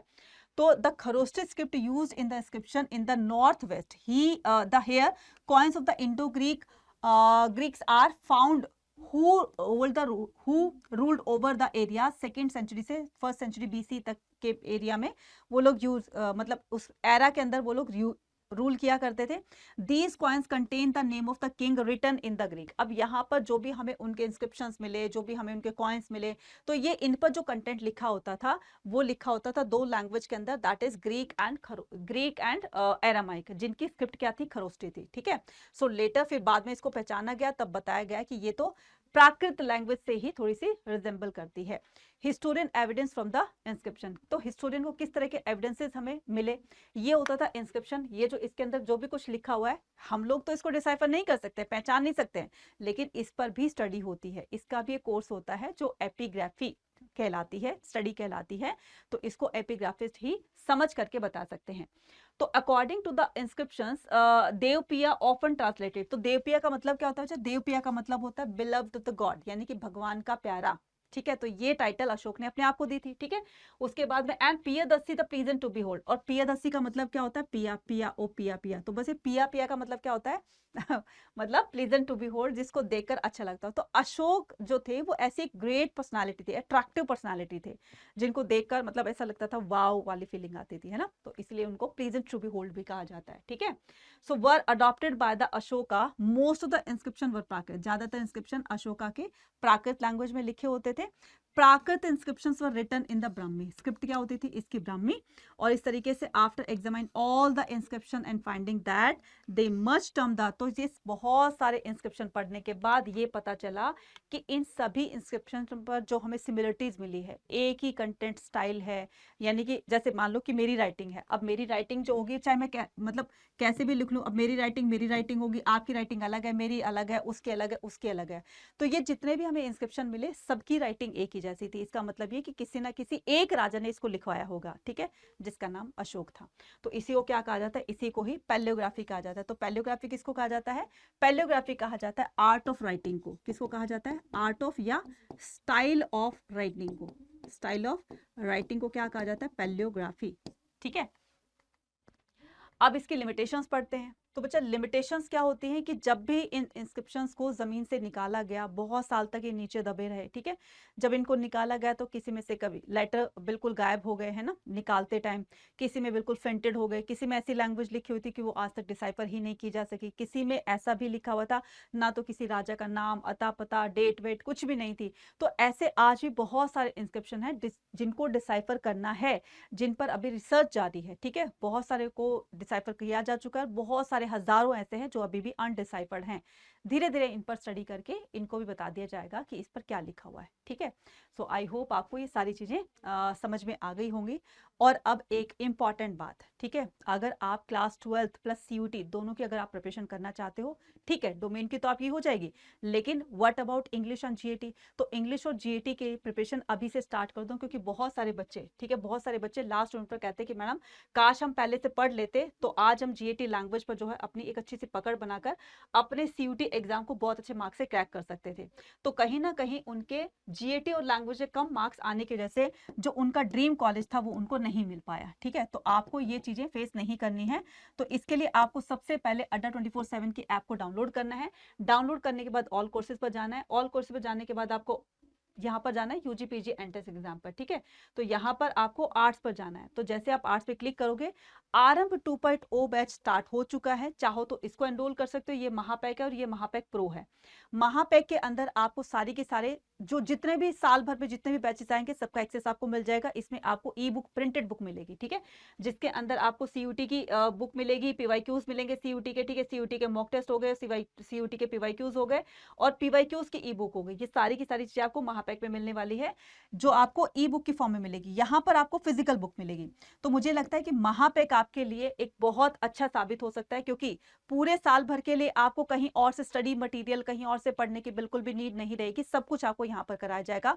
और आप तो जानते हो कि सीयूटी अड्डा अपने जो है वो सीयूटी के प्रिपरेशन के लिए जाना जाता है। तो अगर आप सीयूटी में अच्छे मार्क्स लाना चाहते हो तो आज ही महापैक को एनरोल कर लो। और इस पर डिस्काउंट पाने के लिए आप कूपन कोड यूज कर सकते हो Y489, ठीक है। तो यहाँ पर कूपन कोड यूज करना है आपने Y489, ठीक है। क्या यूज करना है? Y489। तो इस कूपन कोड को यूज करके जैसे आप इसको अप्लाई करोगे तो वैसे आपका ये जो महापैक है ये कितने का पड़ जाएगा आपका 11,427। ये पूरे साल भर की फीस है बच्चे, ठीक है, जिसमें आप अपने डोमेन्स को भी प्रिपेयर करते जाओगे, साथ में आपकी जीएटी लैंग्वेज भी हो जाएगी, साथ में आपका मॉक टेस्ट होगा, पीवाईक्यूज होगा, each and everything you will get in this batch, ठीक है।